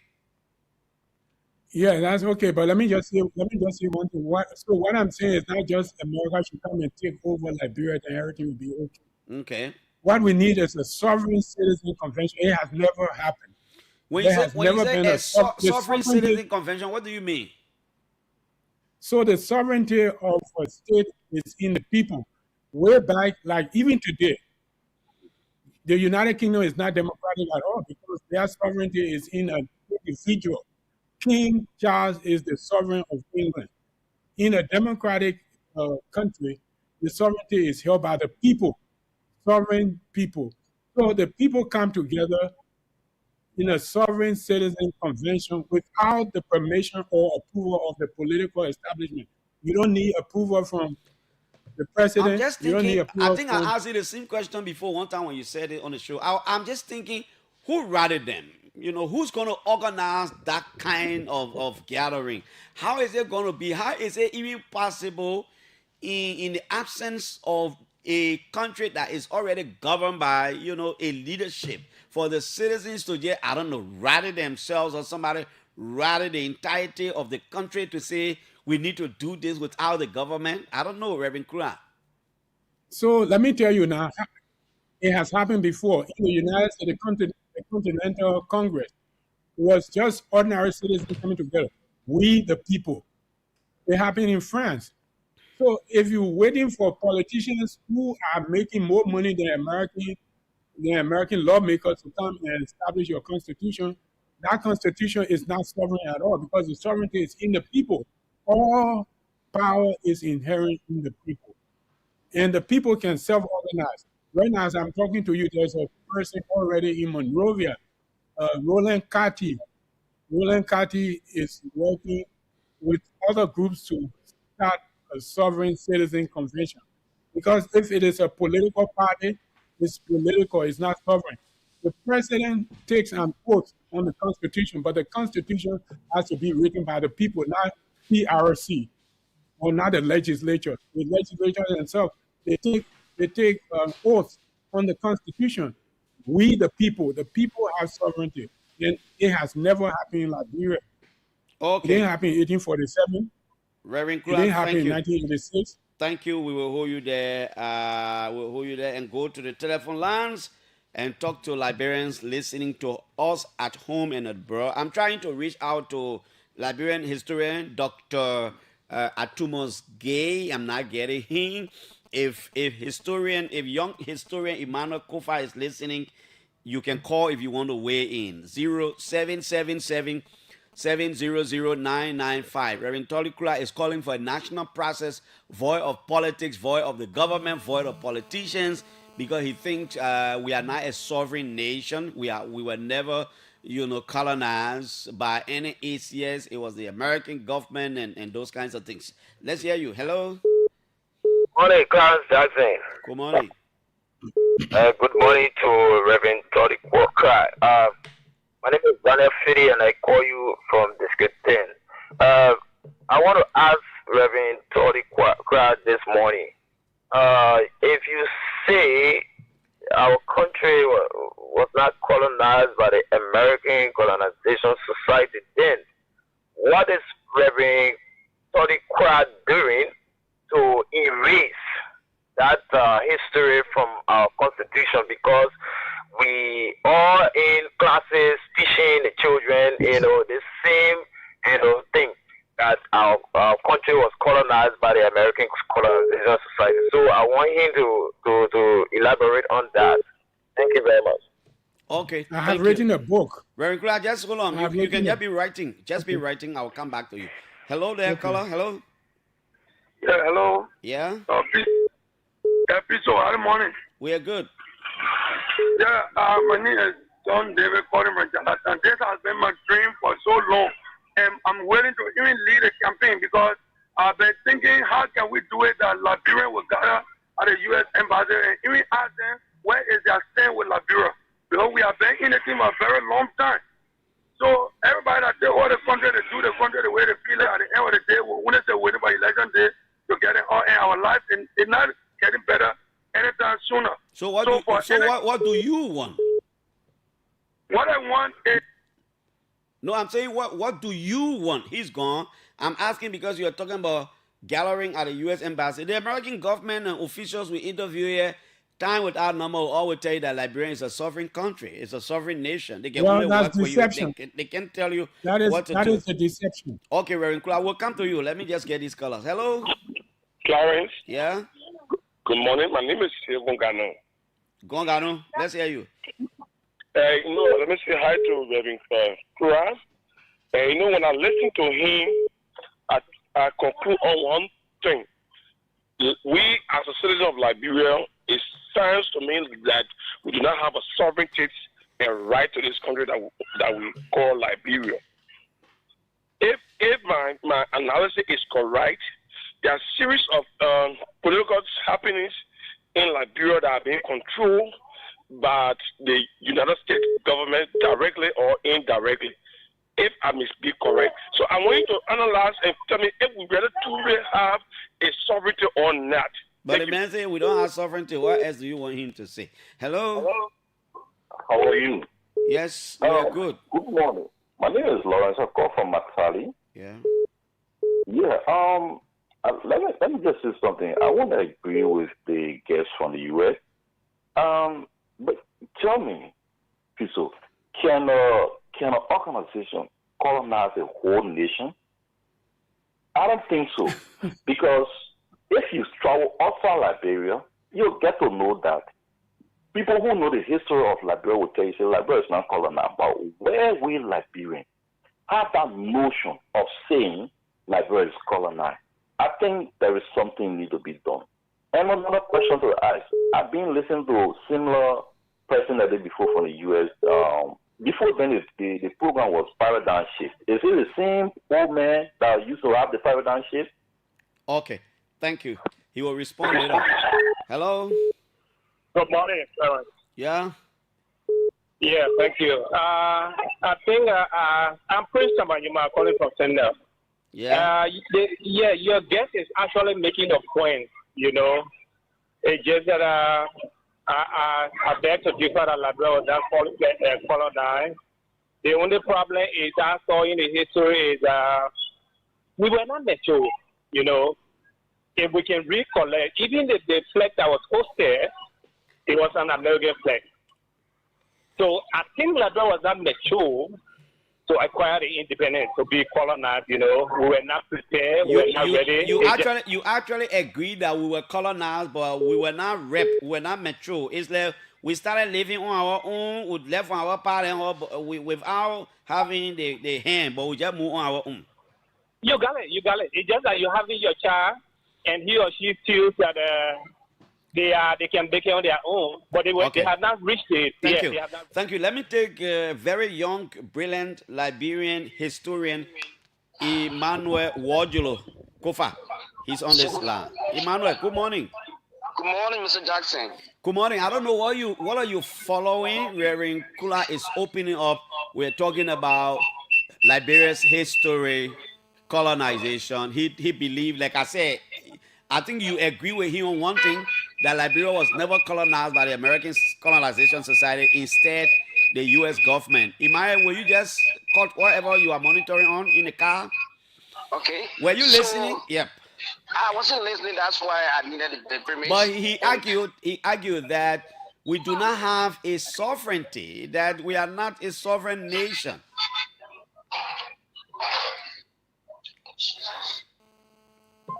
Oh, Emmanuel. Oh, I lost Emmanuel. He was not listening. Hello?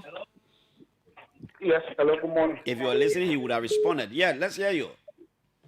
Yeah, my name is BK, and I call you from Cinco this morning. BK not new. That's somebody's initial. BK is not a name. My name is Brahma Kawa, and I call you from Cinco. Sir. Okay, let's hear you now. Okay, with issue of colonization, actually, when you define what colonization is, a bigger nation taking over a weaker nation, teaching them administration, political administration, educating them. Then, in turn, when they have getting mature, then they will leave, and then the indigenous of that country will now spearhead administration of that country. If you look at what happened in Berlin when they partitioned Africa. Those bigger power came to Africa, the France, like Britain, Portugal, other countries. When they came to Africa, they lived with the people, they controlled them, they educated them. After they shall have already getting to know that these people were already mature enough, because how they got to know the people themselves that educated, they were coming, they were advocating, not fighting, but they were advocating that, okay, you people have come, you people have educated us, I think it's time you people have to go back and give our countries to us.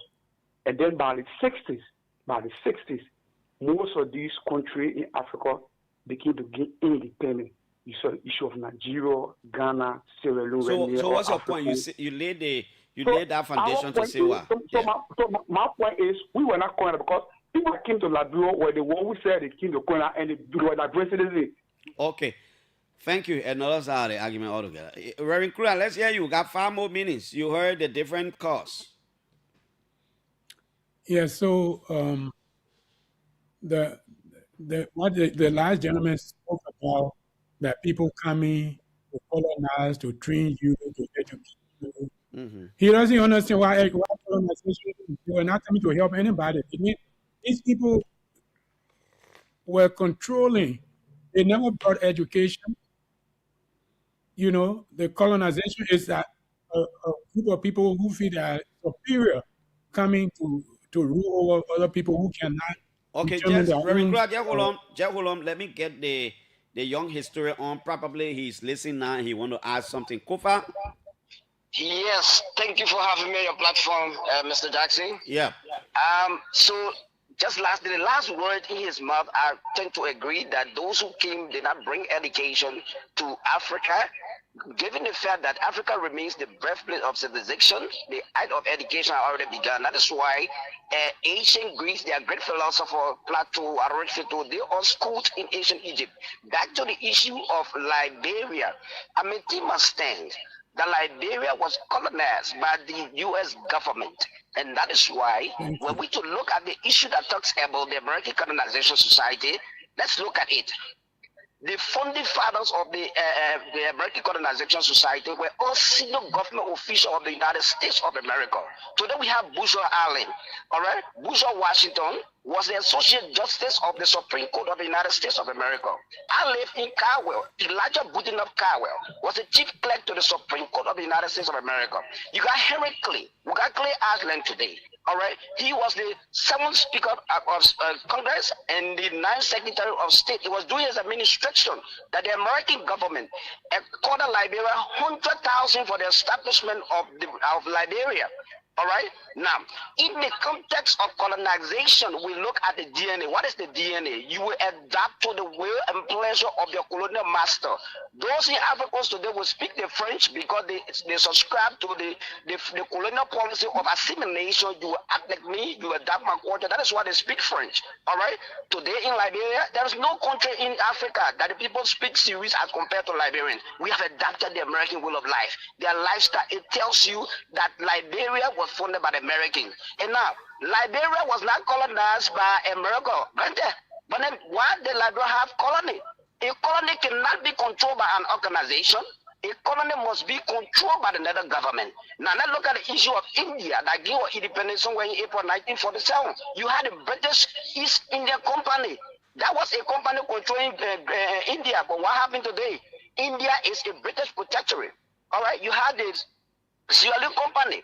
All right, the British company controlling Sierra Leone, Ghana, Nigeria. Wednesday, March 6, 1957, Ghana became an independent state, Guinea independent from Great Britain. Saturday, October 1, 1960, Nigeria became an independent state, Guinea independent from Great Britain. You talk about Thursday, April 27, 1961, equally so Sierra Leone gave independence all from Great Britain. They were not controlled directly by the British government. Such was the case with the American Colonization Society, a proxy institution used by the American government to control us. A colony, in the context of definition of colony, a colony is a region or state under the control of another territory. Another definition of colony states that when people from one country left from that country move into a particular territory and control the inhabitants and pay respect to their motherland. That is a colony. Such was the case as evidence in the Declaration of Independence statement read by the little boy Hilary T. from Monserrado County. I tend to agree to some issues, but when it comes to the issue of Liberia being colonized, yes, we were colonized by the United States of America. That is why even the fifth president of the United States of America, James Monroe, okay, we have Monrovia today. All of these things, they are traits, they are permeated into our society. Yet we say we were not colonized by America. When Liberia, okay, if Liberia was not colonized by America, like he said, the issue of sovereignty, I tend to also agree. Can Liberia get friendly now with Russia? We don't do that. Okay, Emmanuel. I think I need. Let me learn quickly. All right. Now, at the Berlin Conference of Saturday, November 15, 1884 to Thursday, February 26, 1885. All right. When Great Britain asked the question to America, they said the Berlin Conference was a conference called to settle or to divide Africa by European power. Is America in Europe? No. But America attended that conference. If we call a conference to divide cake and you went for that conference, what did you go for? Your share of the cake. That is why Great Britain asked America what was her interest in the Berlin Conference. And towards Liberia. Federally easy, the then Secretary of State of the United States of America, Chester. Okay. Now he said, though America holds no parental, that's showing the responsibility to Liberia, but Liberia is an offshoot of the United States of America. Emmanuel, we'll hold you there, Mr. Kofa. I need to bring you back here for a reduce of the discussion. It seems your historical perspective is resonating, with many Liberians. Young Liberian historian Emmanuel Wojulo Kofa there. Reverend Kura, like I said to you, this young historian agrees with you that we were never colonized by any ACS. Instead, it was the American government, because all of the people heading the ACS at that time were sitting U.S. government officials. Reverend Kura, are you there? Abi Tolly. I think we lost Reverend Tolly Kura. Our next guest is here, but we'll take Reverend Kura. Let's just hold it up. Reverend Kura, are you there? Reverend Kura, are you there? Reverend Kura is not there. Senator DeLong says, in collaboration with the Ministry of Foreign Affairs, we are heading a 2-member Senate delegation to the United Arab Emirates to attend and participate in the 2026 World Government Summit, which will be convened under the theme Shaping Future Governments. The summit runs from the 2nd today to the 6th of February. I'm sure Senator DeLong could be in Dubai now.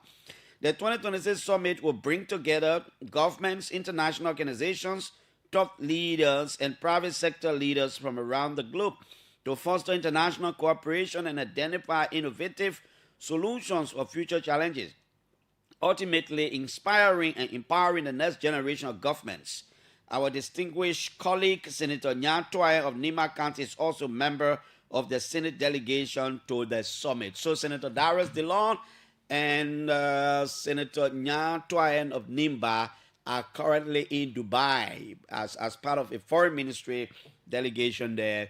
I'm sure Nyan Twai is on the Committee on Foreign Affairs that Darius DeLong chairs at the House of Representatives. Reverend Tolly Kura, are you there? Oh, my word. We lost Reverend Tolly Kura. Reverend Kura, I thought you were there, so we'll take you right here on the OK Morning Rush on 99.5. We will bring Emmanuel Kofa back here. The young scholar, the young historian is someone to listen to. Reverend Kura, are you there? I'm not getting Reverend Tolly Kura. Okay, let's take a break. Our next guest, Sino Representative Alex Noah, is here. We'll take in very shortly. Reverend Tolly Kura, drop the line.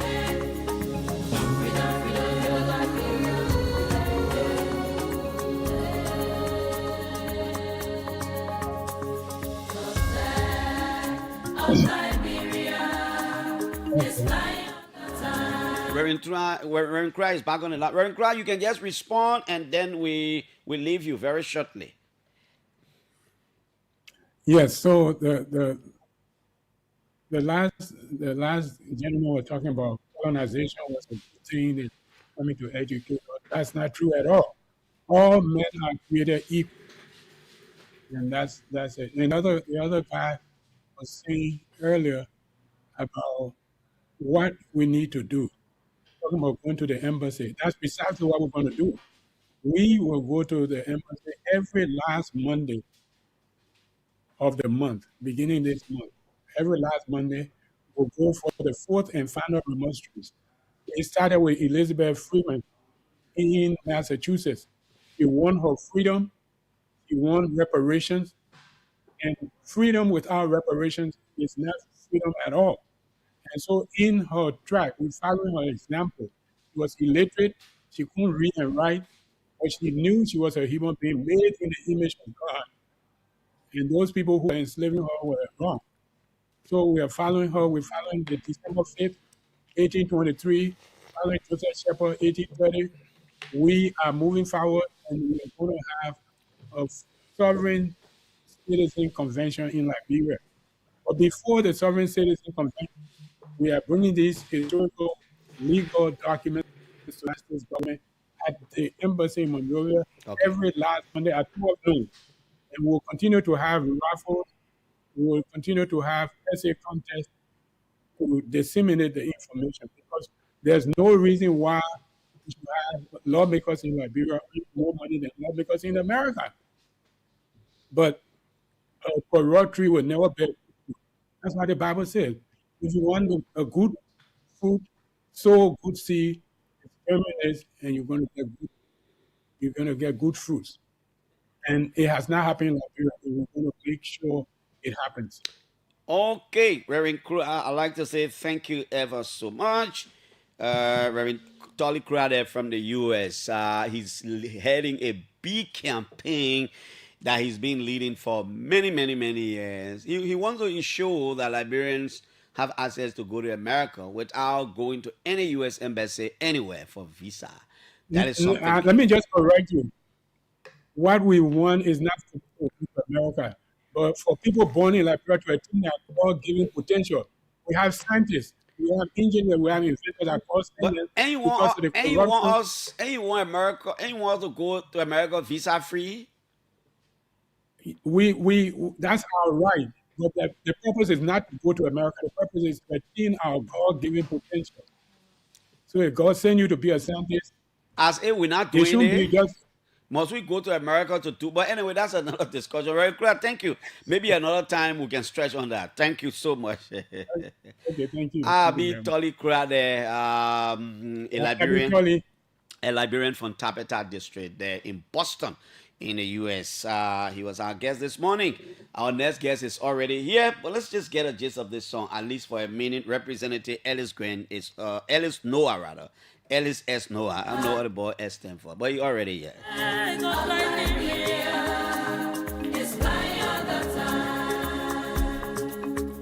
The man constructing his home in almost every district in Sino. I mean, in the district he is representing. In every client, I know client. The man won't construct his home everywhere in Sino. So he goes to a particular area, he go to his own house. How far he going with that? The last time he came here, he talked about it.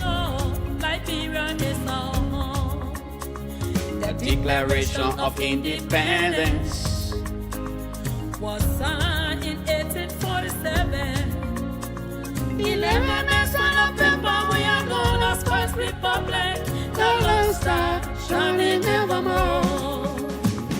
The flag of Liberia is flying at the time. Showing allegiance, showing loyalty to this nation, Liberia.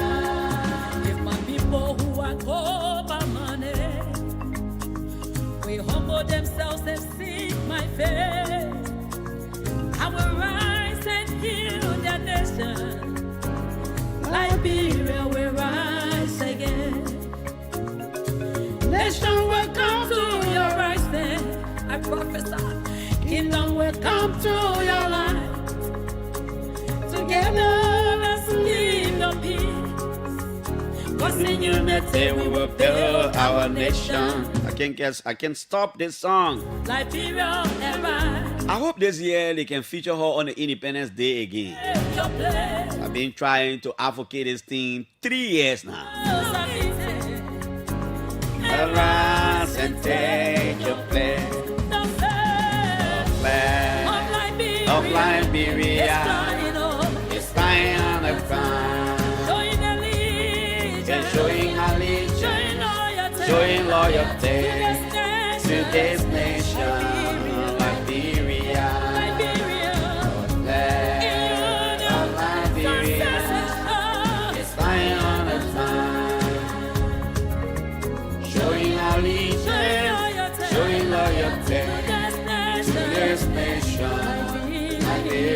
Oh, what a patriotic song. This song got a special way of walking inside you.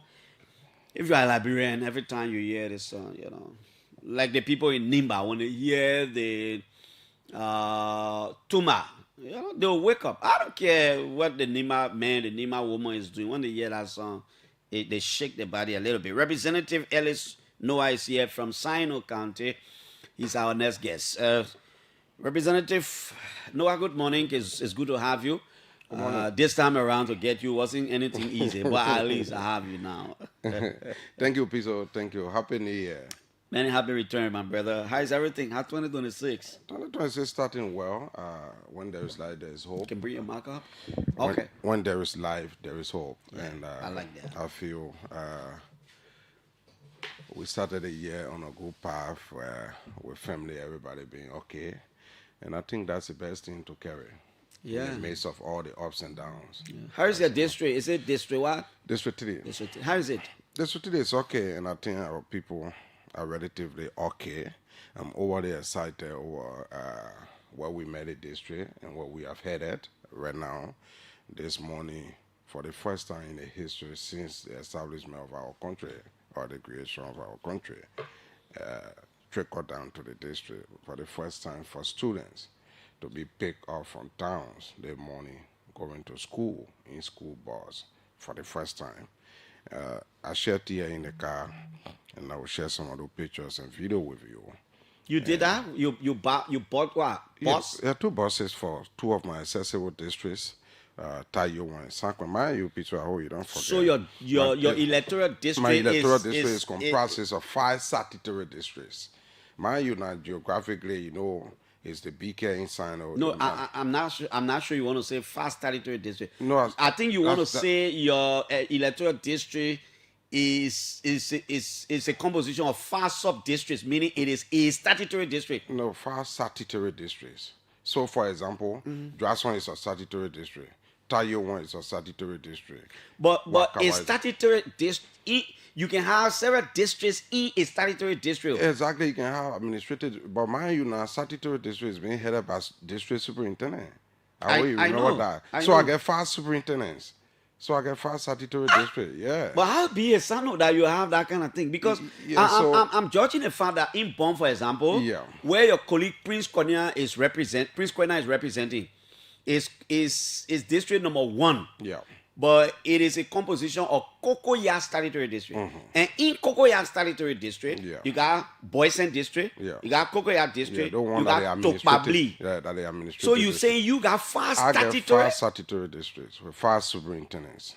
5 small Sano? So Sano has 9 statutory districts. Out of the 9, District 3 alone got 5. So I get a bigger district geographically in the county. If it takes me about 2 months, job every day, not stop. 2 months to go in your entire electoral district. Yeah, it takes me about 2 months. Don't stop. Every day you wake up, including Sundays. It takes me about 2 months. So yes. So, a county with less than 200,000 people. No, that one you can go where we legislate do all of no, that. I'm just looking at the reasoning. Yeah, but a county with less than 200,000 people, you got 5 statutory. When you say statutory district, it means you got sub-districts. Clarence, I meant what I said, and I know wow. what I said. I will visit. I think I need to go to San. I celebrating my birthday in one of the districts March 15. To lead time for you is hard, but we can appeal to you to be able to go there. Yes, this So you were talking about this morning? Yeah, this morning. Okay. Because a few months ago when we appeared before you, we told you that we're doing something in various sectors. Okay. So as we speak, I have achieved bringing in 2 buses for 2 of the accessible districts, namely Tayo and Joasson districts.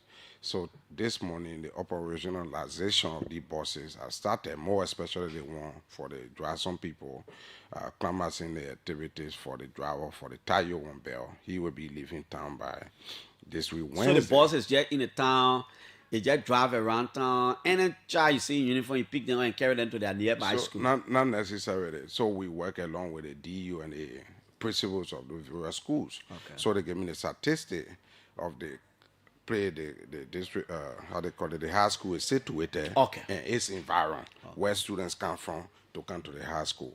So when we know that Lane Street get 50 students, that's how they do the scheduling to be able to pick all those students every morning. But at least it's every morning. Yeah. Free of charge? Yeah, so I'm taking care of the fuel, I'm taking care of the payment of the driver. But, the coordination between the Ministry of Education and I will say that publicly, when I brought the buses, I was able to write the Minister of Education, and she was magnanimous enough to be able to free them, knowing that the buses are being donated to a sector. Okay. So yes, I know as time goes by, we'll be able to integrate those drivers on the Ministry of Education payroll. And I'm saying that with confidence, because when I bought the ambulance in 2021, I ran it for little over 1 year, 6 months. And then when the local health authorities saw the need and the work that it was doing, they were able to integrate the driver, integrate the ambulance in the logistics. And, so now they took over services at the same time they paying the driver. Because what it does for them, instead of you running, going 10, 15 hours to go pick up a patient, you have already zonalized, my district, put the ambulance in your centralized position. So by the time call can, the driver ran there, picks up the person, and then goes to Greenville. So it saved them logistics, it saved them energy and everything. Wow. So so those are things that happen. What's some of the farthest away distance from some of the schools? Yeah, so maybe knowing that there is no traffic, you will be talking about 25, 30 minutes that children walk. That's a long distance. To go to high school. And when you're in high school, you'll be fighting on the road, the doors and everything during rain season. So the children clothes getting dirty and everything. So with what I saw the morning, it motivates me more to do beyond my best. And I'm so excited that I can put smile in the faces of our young people. And it's not only that, having the first the experience that since you were born, this is the first experience that even helped that when you maybe go to Greenville, where Senator Duncan have buses also, it will not be a strange thing to you to be able to go to school. If you come to Monrovia, it will not be strange to you to wake up soon in the morning to go to the bus stop to go to school. Okay, you send me one of these photos. I see the bus, it's painted green, right? Yes. Green and white, and I see the kids trying to get on board. Yeah, that's the sound of color there. Wow. Yes. So, and what is exciting, Clarence? That's the first time. You imagine. But did you do an assessment to determine whether the buses will last long, considering the road? Nothing lasts long, including ourselves. But what will happen? We have a continuous maintenance work being done. But the fact that this is on a test, that the needs of our young people with this, the habitat is so high. I see your picture on it. Yes. Honorable L.A.S. Noah, represented District Number 3, Sino County. Yeah, I got my picture on it because it's saying Clarence Jackson passing from Grand G there, going to Sino, and a boss speaking a student, maybe he wants to be curious as to who, and doing that, if what our Ministry of Education So by seeing my picture, it will give you a clue. You hope to do this in the other places? No, so it depends. The wants and needs are not the same. Given the inaccessibilities of our country in some area, the roads. So I chose those two places because they are a little bit, accessible in terms of the road. So while we do buses for the other people, we think on other tangibles that commensurate with the living and condition and the situation within your particular locale. So yes. There are other places that we have already electrified in terms of the solar system. Just a few days ago, I was able to break ground for 7 major projects, including schools and city hall in all the places that Meaning you were in your district recently? Yes, I celebrated the Christmas and the New Year in the district. As we speak again, I'll be going by next month, the 15th, by the way. It's my birthday, so you will give me my pre-birthday gift before I leave from here. So from the 10th of March to the 15th, there will be series of activity, youth recreational activity, because I'll be in the history of the district, be giving the young people of San Quentin the first morning youth center. You'll be having a 10 computer lab facility. You have over 150 young people sitting capacity auditorium. You have the youth president's office, and you have the bathroom and other facilities. You do all of these things, Clarence, to tell our people that yeah, the father I'm a young man and I've gone out there to see these things. Because if we went to other countries and taking fun pictures and we eat in our cars, like the ones you took recently. Yeah, when you travel to the States too, when you went to Nigeria, those ones that you saying, I get them.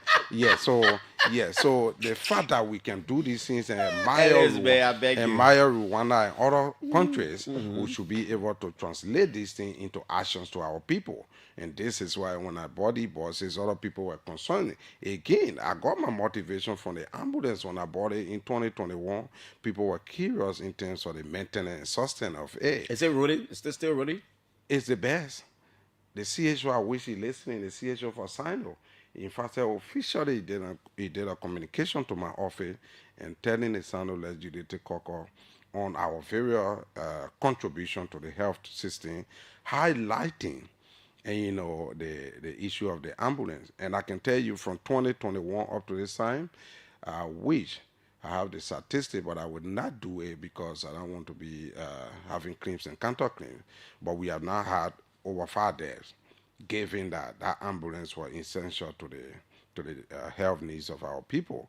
Well, there are always debates in the public about some of the good things you do. Legislators, not just Alex. People argue that, look. What are Piso mean? That's my name. Oh, okay.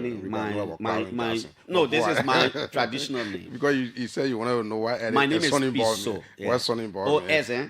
My name is Piso, and that's my blessed name. Okay. I wish anytime maybe you forget what the editor called me son involved. I love it. Okay, so my name is Piso. Thank you. This name is the name of a Basso woman. Thank you. So I was named after a woman, but it got story, long story. Yes. We can talk about that another time. Yeah. Now, but the thing is, a lot of people argue, look, why don't these legislators put monies in the budget to create enabling environment for the people in the districts, other than they themselves putting their hands probably in their pockets to do these things? Is it because they want to stay in power?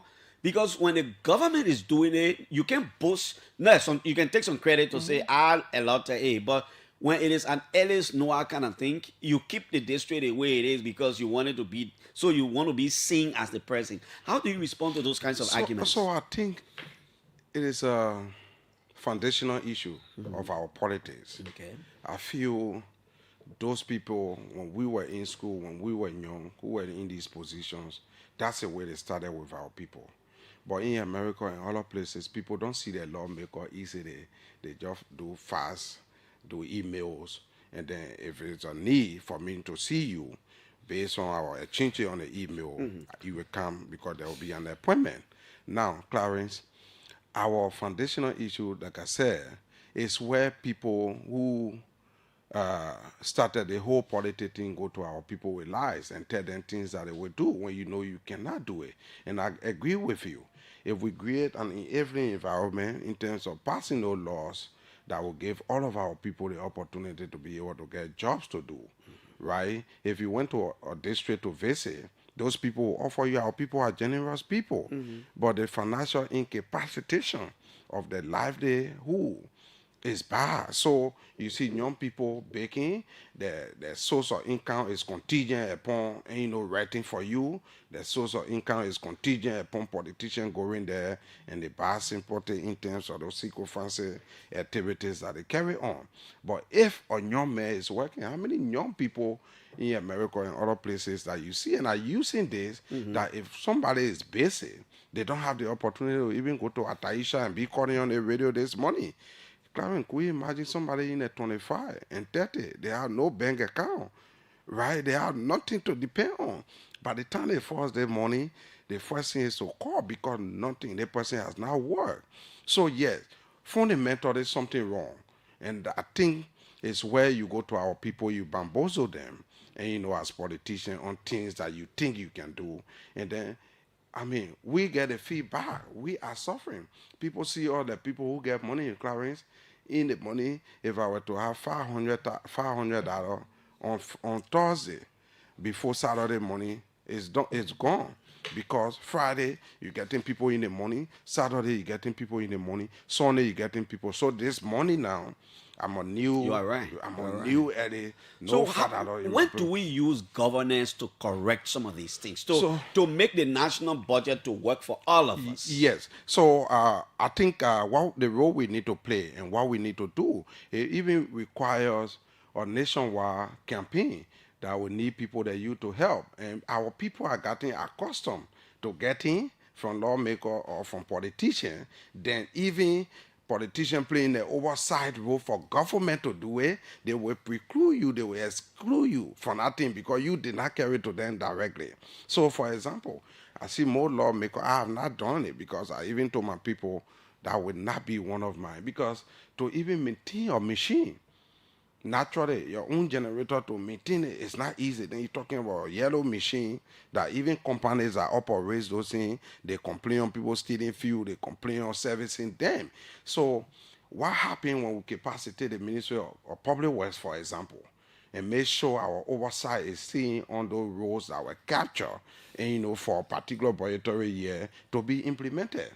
We will achieve that. On the contrary, our people will say, or some of our people will say, that not Clarence did it, man, that government did it, right? Knowing that the three cardinal functions they send you here for, they are lawmaking, oversight, and representation. But they will, for some reason, politically, somebody will say that the government did it. Yes, but that person is part of the government, and their role is to make sure they see the executive feet to the fire to make sure that all budgetary allocation for various sectors are implemented.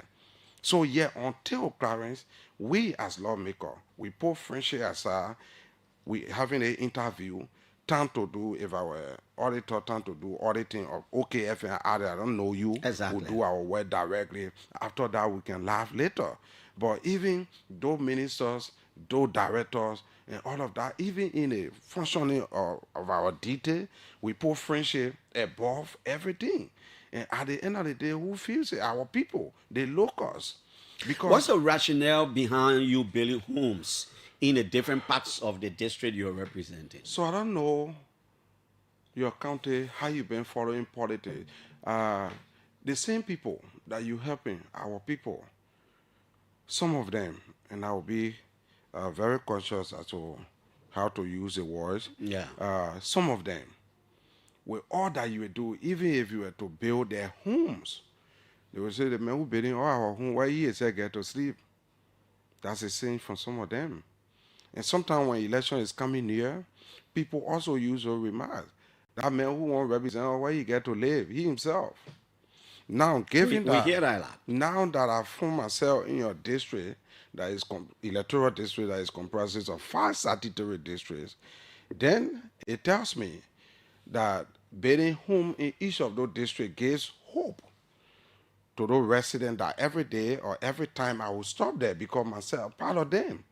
Many times politicians will go into a town and look for their supporters, those fanatics who get fine horses or fine room for them to sleep. But Clarence, I was just telling you gladly that given the permission of your schedule, I could carry you to District 3, right, to open my entire home.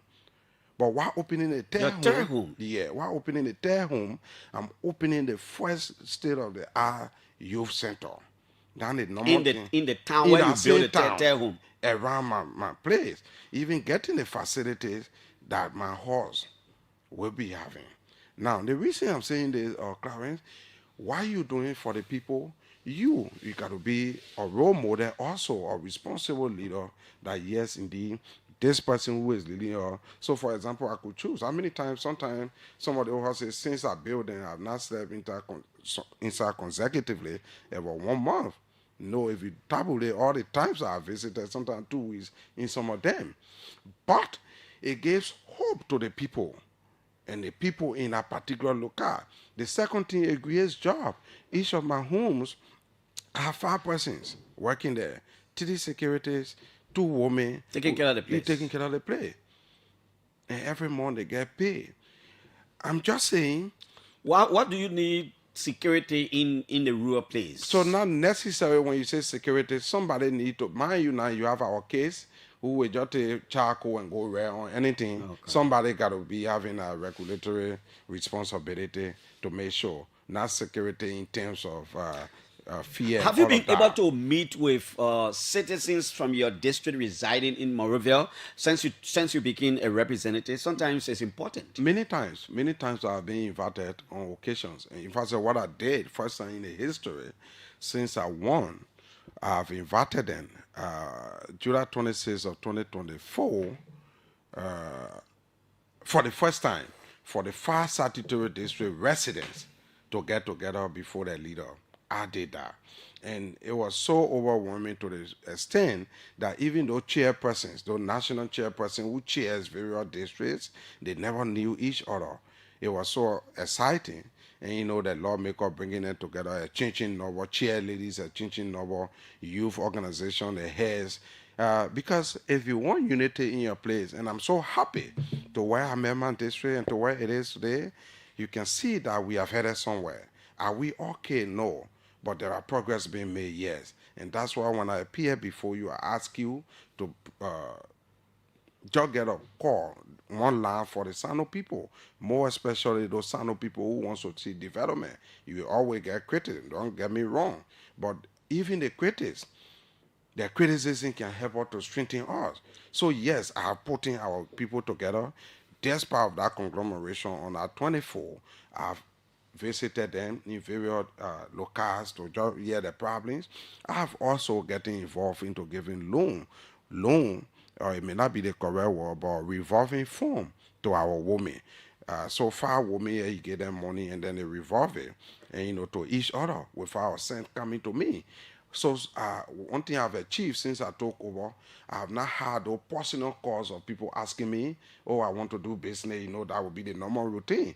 Because before giving a $5 million, I've also told them that I'll be paying attention to different sectors in terms of infrastructure and quick intervention on unforeseeable circumstances. So for somebody to be calling me about business, I may not at a certain point do that. So each of the district women will give you a 1 million, 1 million, we did a 5 million. And Clarence, it will impress you to know that on the recent trip, there are areas that got 50,000 from that money, because what we did a tabulation of each district towns. Because if you were to just take it and carry on Broad Street, one big man will just eat the money, and the trickle down effect will not be perfected. And you know, among those local women who needs to benefit. So what we did we look at the election map. We did a tabulation for each district, for example, in terms of towns, and know how many towns in our place, and then we divided towns, and you know, by that towns. So yes, some area got 100,000, some got 75, some got 50 based on the population. So I was impressed that over 15 different women groups, somebody who got 75,000 bring 150,000 to make report. So really, those groups that did that, Some are giving them additional 200,000, some 100,000, some 50,000, some 40,000 based on the time you came. Because at a certain point, do you have a structure to manage the money? Sure. And I hold all the women heads, various area accountable, and they are very, very doing well in these initiatives. Sino District 3 Representative Ellis Noah. Let's come now to the Capitol building. Recently, is that the third amendment of the Aslamenta deal? Yes. It was passed by you. What role did you play? I was out of the country on international engagement, but I know my colleague did a due diligence by conspicuous evidence of the passage or the concurrence by the Senate, and we hope that the fortunate thing is where I know there are counties that will be affected, and the lawmakers are in the various units or maybe departments or maybe we would say committees that are responsible to do due diligence in giving reportage to the plenary for further decision. But again, I was in Egypt looking for investors for the country and my district. Did you find one? Yes, I found two. And by next month, we'll be having the first... for your district? No, not necessarily. There are prerequisites in going even to my district to do something. So for the country, because you got to meet based on the portfolio of the investment portfolio, you got to meet NRC, you got to get the acquaintance of the federal land ministry and agency in terms of approval for certain things. So yes, it will not necessarily, but for the country. Okay. Yeah. Now, what is important at the moment you're discussing at the Capitol building? Also, yes, there are many things the speaker have given his agenda for. Did I hear the speaker write on his page that you got a lot of security features now at the House? You got CCTV camera. I saw something on the page that you got security features and other things. So it could be true, but it can be 100% validated by the spokesperson of the House, and maybe later you can call the speaker. Yes, let's go on. Talk to us about some of the things. I'm not the official, spokesperson, but I know there are changes also going on there. I just prefer a bill seeking the approval from my colleagues or the admin of the Drawson Technical Vocational Institute. Mind you, Drawson is the second oldest district in the Republic of Liberia, next to Carisbrooke. You want Technical Vocational Institute there? Yes, next to Carisbrooke. Given that we have 5 statutory districts, right, that made up District 3 electoral-wise, I think it's important that the young people, because many cries... What do you have in Greenville? Don't you have... No, I'm not discussing Greenville. No, I'm asking you as a son of lawmaker. Yes. Don't you have... We have a community college. In yeah, but you're talking about institute. It's a little bit... I just want to know. Oh, yes. So there are other young people giving the financial insolvency or maybe family member or parents. They are not able to go to Greenville to either go to community college. Somebody could be doing tailoring, making... pastry, different things. So the fact that you in your own place, it gives you the opportunity and the strength to wake up in the morning to go and get something in the informal and sector so that you can be useful, because everybody will not be ministers, everybody will not be president, everybody will not be representative. But you, Piso, giving a role on your leading to your house, your car may have been dirty in the morning. You need somebody out there, and we need to train or give knowledge to all of our young people in various sectors, because it helps. Look at the nice suit you had on. Somebody might have, You can say, look at the nice suit you have. It may not be compared to yours. I'm loving it. But again, the real issue the real issue is somebody somewhere who went to school. Do you consider the environment? Do you consider capacity? Do you consider, maybe lodging for teachers? Because to have a technical institute, you have to have the structure, the setup. Do you consider all these things when you're preferring? I'm saying you as all of you when you're preferring some of these things. Yes, sometimes we take that into consideration. And also, every middleman start with forward. I mean, we have a high school right? So the fact that we're talking about institute to be able to get some maybe adjustment in it, we can add something and accommodation and all of that for those people. But you cannot get them in oblivion. You got to start from somewhere. Something got to be going on. You got to get the approbation of the government. The House got to send it to the Senate. They got to agree first, send it to the president. When it is signed, then it's a budgetary discussion. And, for somebody facilities and all those things.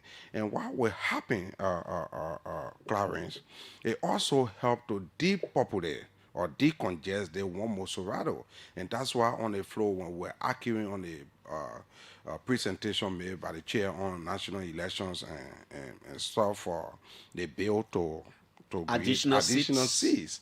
And some counties were saying there are counties that are depopulated, but I disagree also. And that on that day of the argument, I even asked them, are we taking into consideration some Sinos, and I'm using Sino as a case study, citizens who have come here for greener pasture, because this is where we centralize all of our activities. But Clarence Johnson from Brown County, you cannot get a facility that you get into OKFM.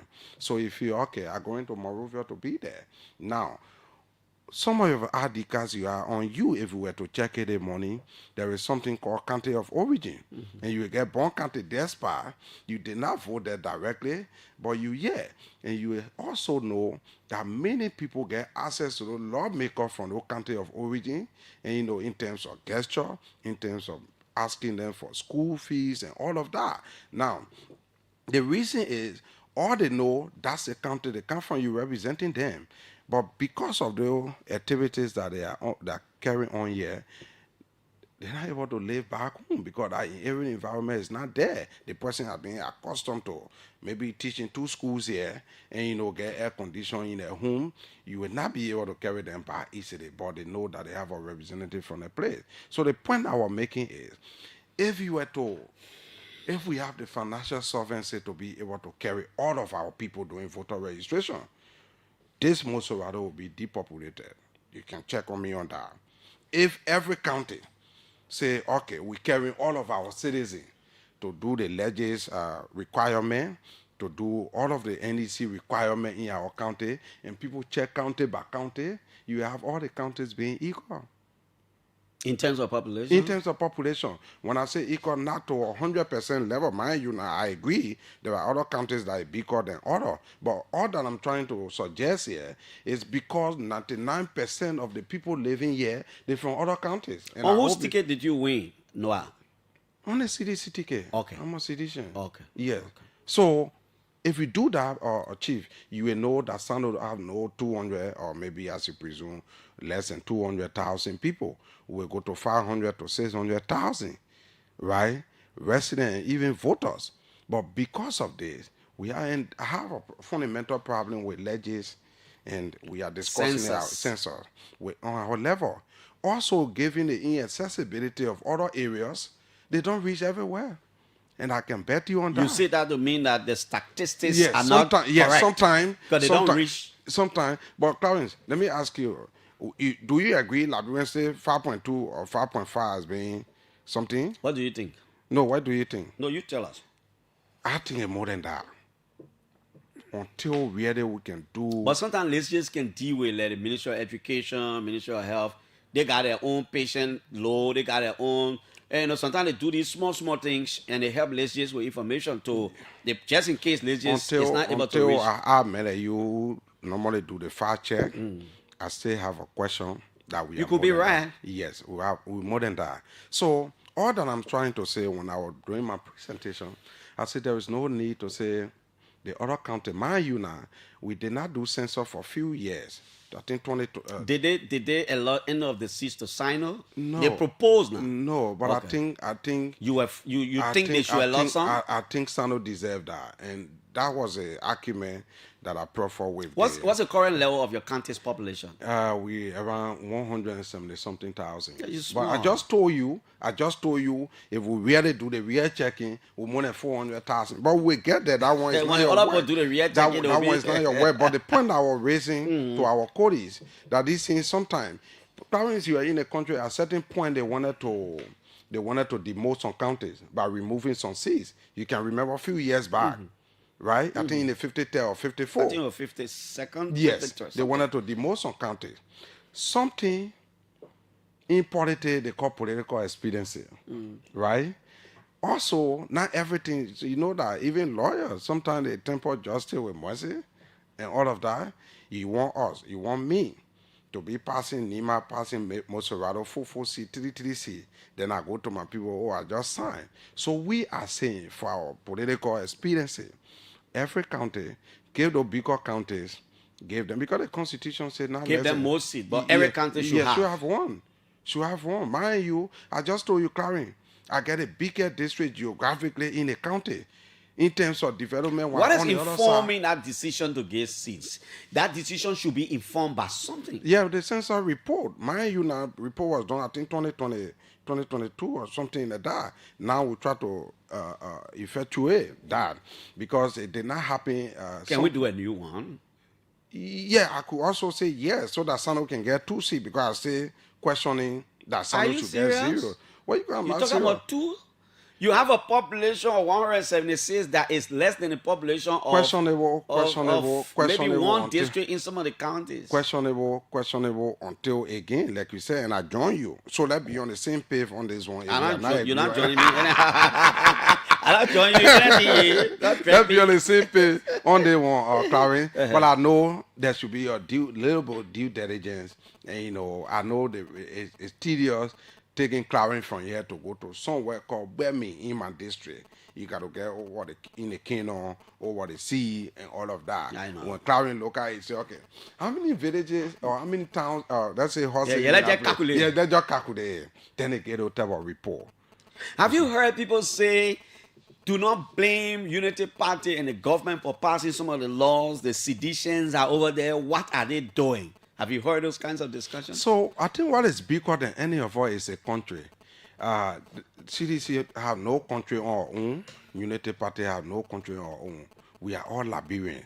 But even, except that sometimes some of you can say you're listening and you take instruction as per the party mandate. And I let it worry you, some of you. But I know, again, Chief, the country, when you are out there, and sometimes you see the bad news about our country, and you're sitting with some international friends, right, Clarence, it makes you to feel that our country is going nowhere. And Clarence, to me, we have more to do, all of us. And that's why even you, who wake up soon in the morning to come and sit here, how many people will value what you do? Some people will say, and I just generally, in fact, people will be discussing and they just call you, and you know, and I just generally, not knowing the role you play here. In fact, you wake up morning, some of us in the morning. Mm-hmm. So every sector, every player should be respected in that sector. So we all have a responsibility. That's what I'm trying to say. So if something is, so let's presume I'm a citizen and a bill come to us for ratification or maybe passage to give quota from Buchanan straight to Sino. So the fact that I'm a citizen and I want it to happen on the other government, for example, as you say, no, for example, I will not be that other citizen. Okay. But all that I try to say, we all should look at the good ones for our country and say, no, this one, generally, not. So your kind of thing is, when it gets to a certain level, we should have a bipartisan approach. Exactly. For the interest of the country. Okay, because, like I say, history with Joshua during our stay. Mr. Alex Sonnyboy Noah, Sino District 3 representative, is in studio here as our guest, and we're discussing his district in Sino. He says for the first time since the district was established, the kids are going to school in a school bus this morning. 2 he brought for the children, and he said that's teary for him. 0777 700 995 555 995 995 are the numbers. Let's hear you talk about some of the issues. Good morning. Good morning, Clarence. Good morning. Yeah, good morning. My name is Harrison Tucker. I call from my office at GT Bank. I don't normally call on these shows, but the same brother drew my attention this morning. So yeah. So we discussed on the morning. I'm also from Sino. Okay. Yeah. So I've known him for a couple of years. We work together in the student community, level Sino University Student Union. I just want to admonish him and thank him for the job he's doing for our people. And we want to thank him, and, to continue. May God be with him. Thank you. Okay, let me take these. I know boys are on my line. Hello. Good morning. Good morning, Piso. Good morning, sir. Thank you very much for this great opportunity. Let me say thanks to your wife that allowed you to leave the home by 6 o'clock in the morning. And let me say thanks to my honorable in studio from district number 3, Sino County. And GM, this is BG playing as well. Chipley, is there where you are from originally? I know you're from Sino, but is this your district? No, but it's not my district, but historically, the district you represent directly, which is the Dwason, is the first administrative district in the county of Sino. Go ahead. So that's a history. So that's one thing that we know. But I am from Panya. Go ahead. Thank you. One point that the lawmaker made, I want to say thanks to him so much, is the issue of the representation of the seat. Piso, that issue should be dealt with by the technicians, meaning the National Election Commission. So the Election Commission do that, then they send it to the legislature, then the legislature start discussing that. But when you sit down in your lay corner and say, because Sano had 10 persons and other country have 15, so you get nothing, that's quite unfortunate. Then you speak on the issue of the administrative district. Piso, when it comes to politics, take it or leave it, it comes from the southeast. So our guys, when they win the election, they fight on the floor to create these districts. That's the reason why you see Sano get 72 districts, 72 administrative districts in the country. That's the reason why we got a solitary district. So our guys are very tactical and posted. Yes. Yeah, the guys are very tactical. I like that Ghibli answer, because when I consider the population and then I look at all these districts, even I think Sano got 32 ministerial codes, something like, I stand to be corrected, maybe 30 or 32, 28 around there. They got a lot of. Hello? Yeah. Good morning, Mr. Clarence. How are you? I'm good. Good morning to your honorable guest, Mr. Alex Noah, in studio. This is Kegwan Lega Kompaklo Ashawa Boza. Kegwan Lega. Kegwan Lega. Oh, Kegwan Lega. Kegwan Lega. Kegwan Lega. Yeah, let's hear you. I'm calling you from Congo Town, particularly 540, where we are currently enjoying dual role and facility. To be a man is not easy. So I just want to tell the honorable lawmaker thank you in the studio for his lengthy and explicit expose towards some of the issues that he's currently doing in his district. Anybody who is really sincere and is doing something that he's doing and he's talking about it, he's not lack of words. So like what the honorable has just displayed in the studio this morning, though I'm not there, but practically he's been giving us a picture of what Sano is like in his district and things that he's doing. So I think if other lawmakers can also join him to do things where job creation in the district and women empowerment will also be relevant to their lawmaking, I think it would be something good that will be getting to us. Okay.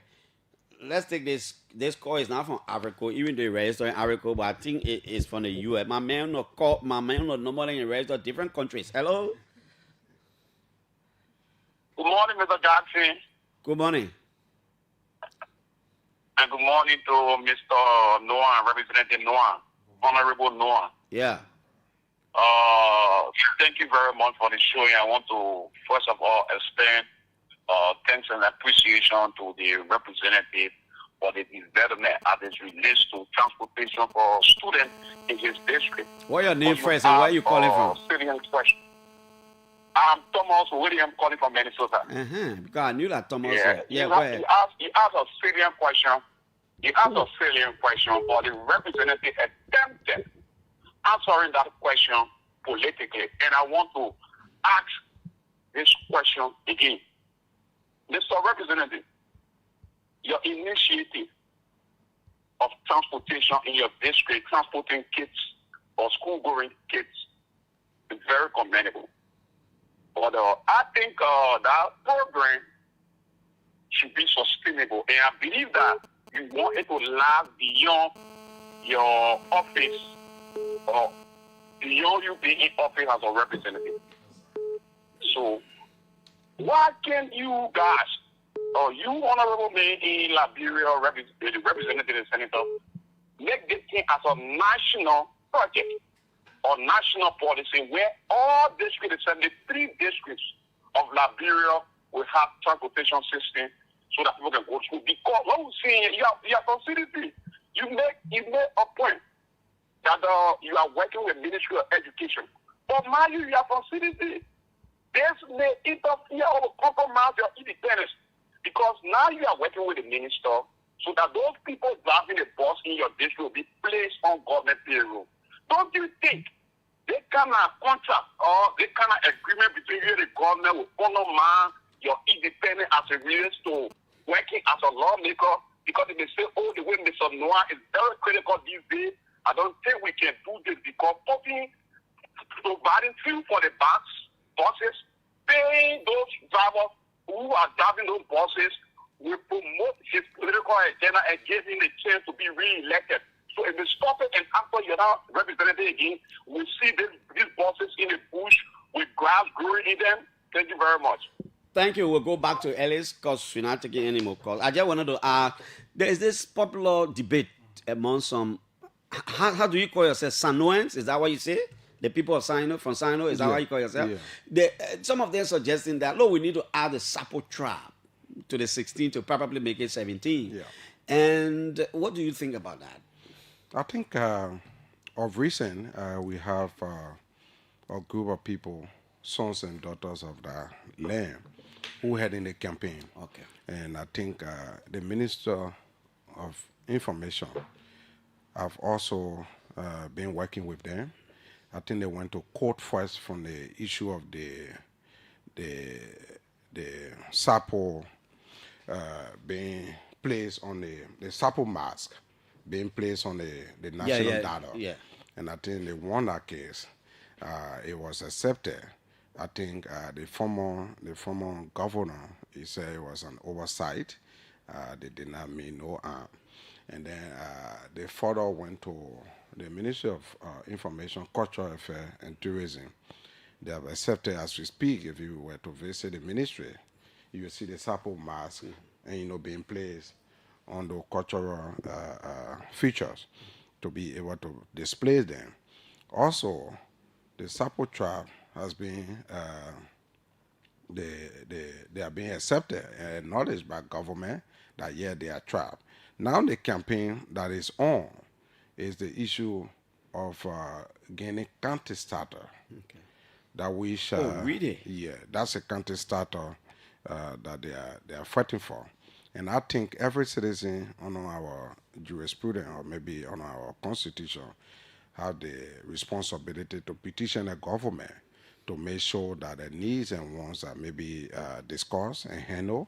So fundamentally, they have that right, and I think they are going about it. Yes, we as political persons from that county, or we also question them, is also we are cognizant of the fact that they have the right fundamentally, but also we also enjoy the camaraderie between us citizens of our county. So it should happen with caution so that our people cannot further. I think you need to have more discussion. Yeah, divided. And I think they are going about it in a way that nobody will be infringed upon. And we sitting. We will not participate in it based on what we say. Like me, in my district, I get 5 crew districts. Sorry, 2 crew districts, 3 Sapo districts. So I'm a twin mother, or I'm a twin father sitting between there.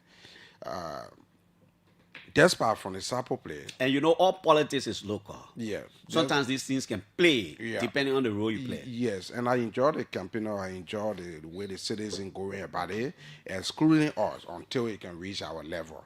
That's a happening because I don't want anybody thinking that we are the one who want to further divide the county and all of that, because we enjoy now, after the 14 years civil crisis, there are pieces that have been put in together, broken pieces, and we enjoy that. To my brother question, Clarence, I know even citizens, including you, Clarence, if you have issue on mind that you want us to put on the floor, you can do something about that and get a lawmaker who can put it, because you are not a lawmaker, but you have that idea. Now, Liberia, since 1847, You stay complaining or you stay laughing, you stay happy whenever a dusty road is greater. Then somebody think that a particular government is working. These are things you see coming, stable electricity, roads, connectivity in other countries. They are things that beyond them. They're looking at different artificial and future and all of that for modern and society. It's not about this thing. So, say 1847, I was not born. When I came, there were inaccessibilities of road in my district, right? If I sit on the floor and prefer a bill that will get all school buses and all of that, somebody that you will first think about. You just ask me the question in terms of the possibility for sustaining and maintenance of your buses and how well they will concerned about longevity. You are just concerned about that. So without tackling the issue of roads, your effort, any of us, will be infiltrated to take your own time to drive bill and put it on the floor for buses to go all over. So yes, maybe you forgot to know also, government is collaboration. I did not say I have a personal or different relationship other than the OKFN need to be on. Clarence, your generator get problem. I can help because I love the news.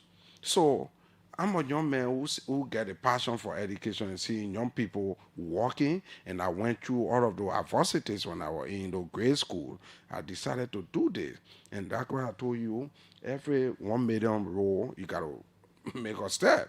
So gradually those people will be integrated and in a sector. Then I would say after the case study, Madam Minister or whosoever that will be there in subsequent government, Madam Minister or Mr. Minister, we started it 5 years ago and it works. All we need to do now, given that our roads are improved, is to make sure that we maintain it. Based on this, we're doing this bill, for example, or even without telling that person, we can do it because even the first question would be, what have you done? Have you done needs assessment? Have you done any assessment that informed your decision? Those are things in project planning. That's why you see NGO people will go, because you could go in your community and do a hand pump when those people love their clean water. But in that time, they wanted football fee. But because you did not ask them, you to that point, they will not make use out of it. So yeah, I'm on a case study, I'm on a needs assessment, even in the case of the ambulance. Now I've centralized or maybe zonalized my district, the 5 statutory district. I'm bringing one in the end of the year because I'm doing in a place called Jacksonville in Taiwan. I'm doing a nursing corridor. I put in another ambulance there. And the reason is that place contains 3 different roads, right? Between San Quentin and Taiwan. So in a particular place, you can go you can come back Monrovia way to pick up patient based on the needs of the health workers. So I put in one more there. Now this one that going Zoeju way in a place called Vuadi, Pine Stand to pick up people, it will not be able to come to San Quentin because we already have something settled in San Quentin. By the time you do that, you're helping the sector.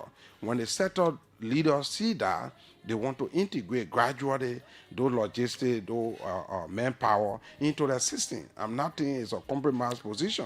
Mr. That's why Noah. even normally people will start from volunteer and then somebody will take that initiative later. If Clarence feels that this person is doing their best, he say also, Mr. Manager or whosoever who has a play, I want a person to be on payroll based on what I've seen. Thank you so much, my brother. Thank you. I hope we can have you here again to talk more. Any parting comment before we go finally? Clarence, I'm so excited. Again, looking forward this week or early next week. We just prefer a bill seeking the youth representation, moving the age from 25 to be a representative to 21. From 25 to 21. Senator, we want you to contest at the age 25, senator, and the 35 for the presidency remain. With a survey done in a region, there are countries that are doing that. Even Ghana, Swatini, and you have Guinea here doing that 21, and one of them get 18, because the Constitution says Clarence is mature enough at age 18, but then they prohibit you yourself to be a key player until you reach 30 or 25 for people to vote you, but you can put 50% in front of Clarence, and you can make a clear decision that a person will do well for our country. I am saying Clarence can contest too as representative at age 21, because who knows the passion Clarence gets for a people and working with a people at age 21, you don't deny him to wait for 25. Okay, so, yeah, Ellis, let's see how it works. Yeah, those are good. Well, thanks to Ellis Noah, Sino District 3 representative. Okay, we are out of here. ANC political leader Alexander Benedict Cummings is guest on the afternoon conversation today at 4:30 to 6 with Julius Deconti-J. Here, everything is okay. Okay, tomorrow we'll be back here with another edition. That will be the February 3rd edition of the show. My name is Piso, and I'm out of here. Join Julius this afternoon for the conversation. Bye-bye.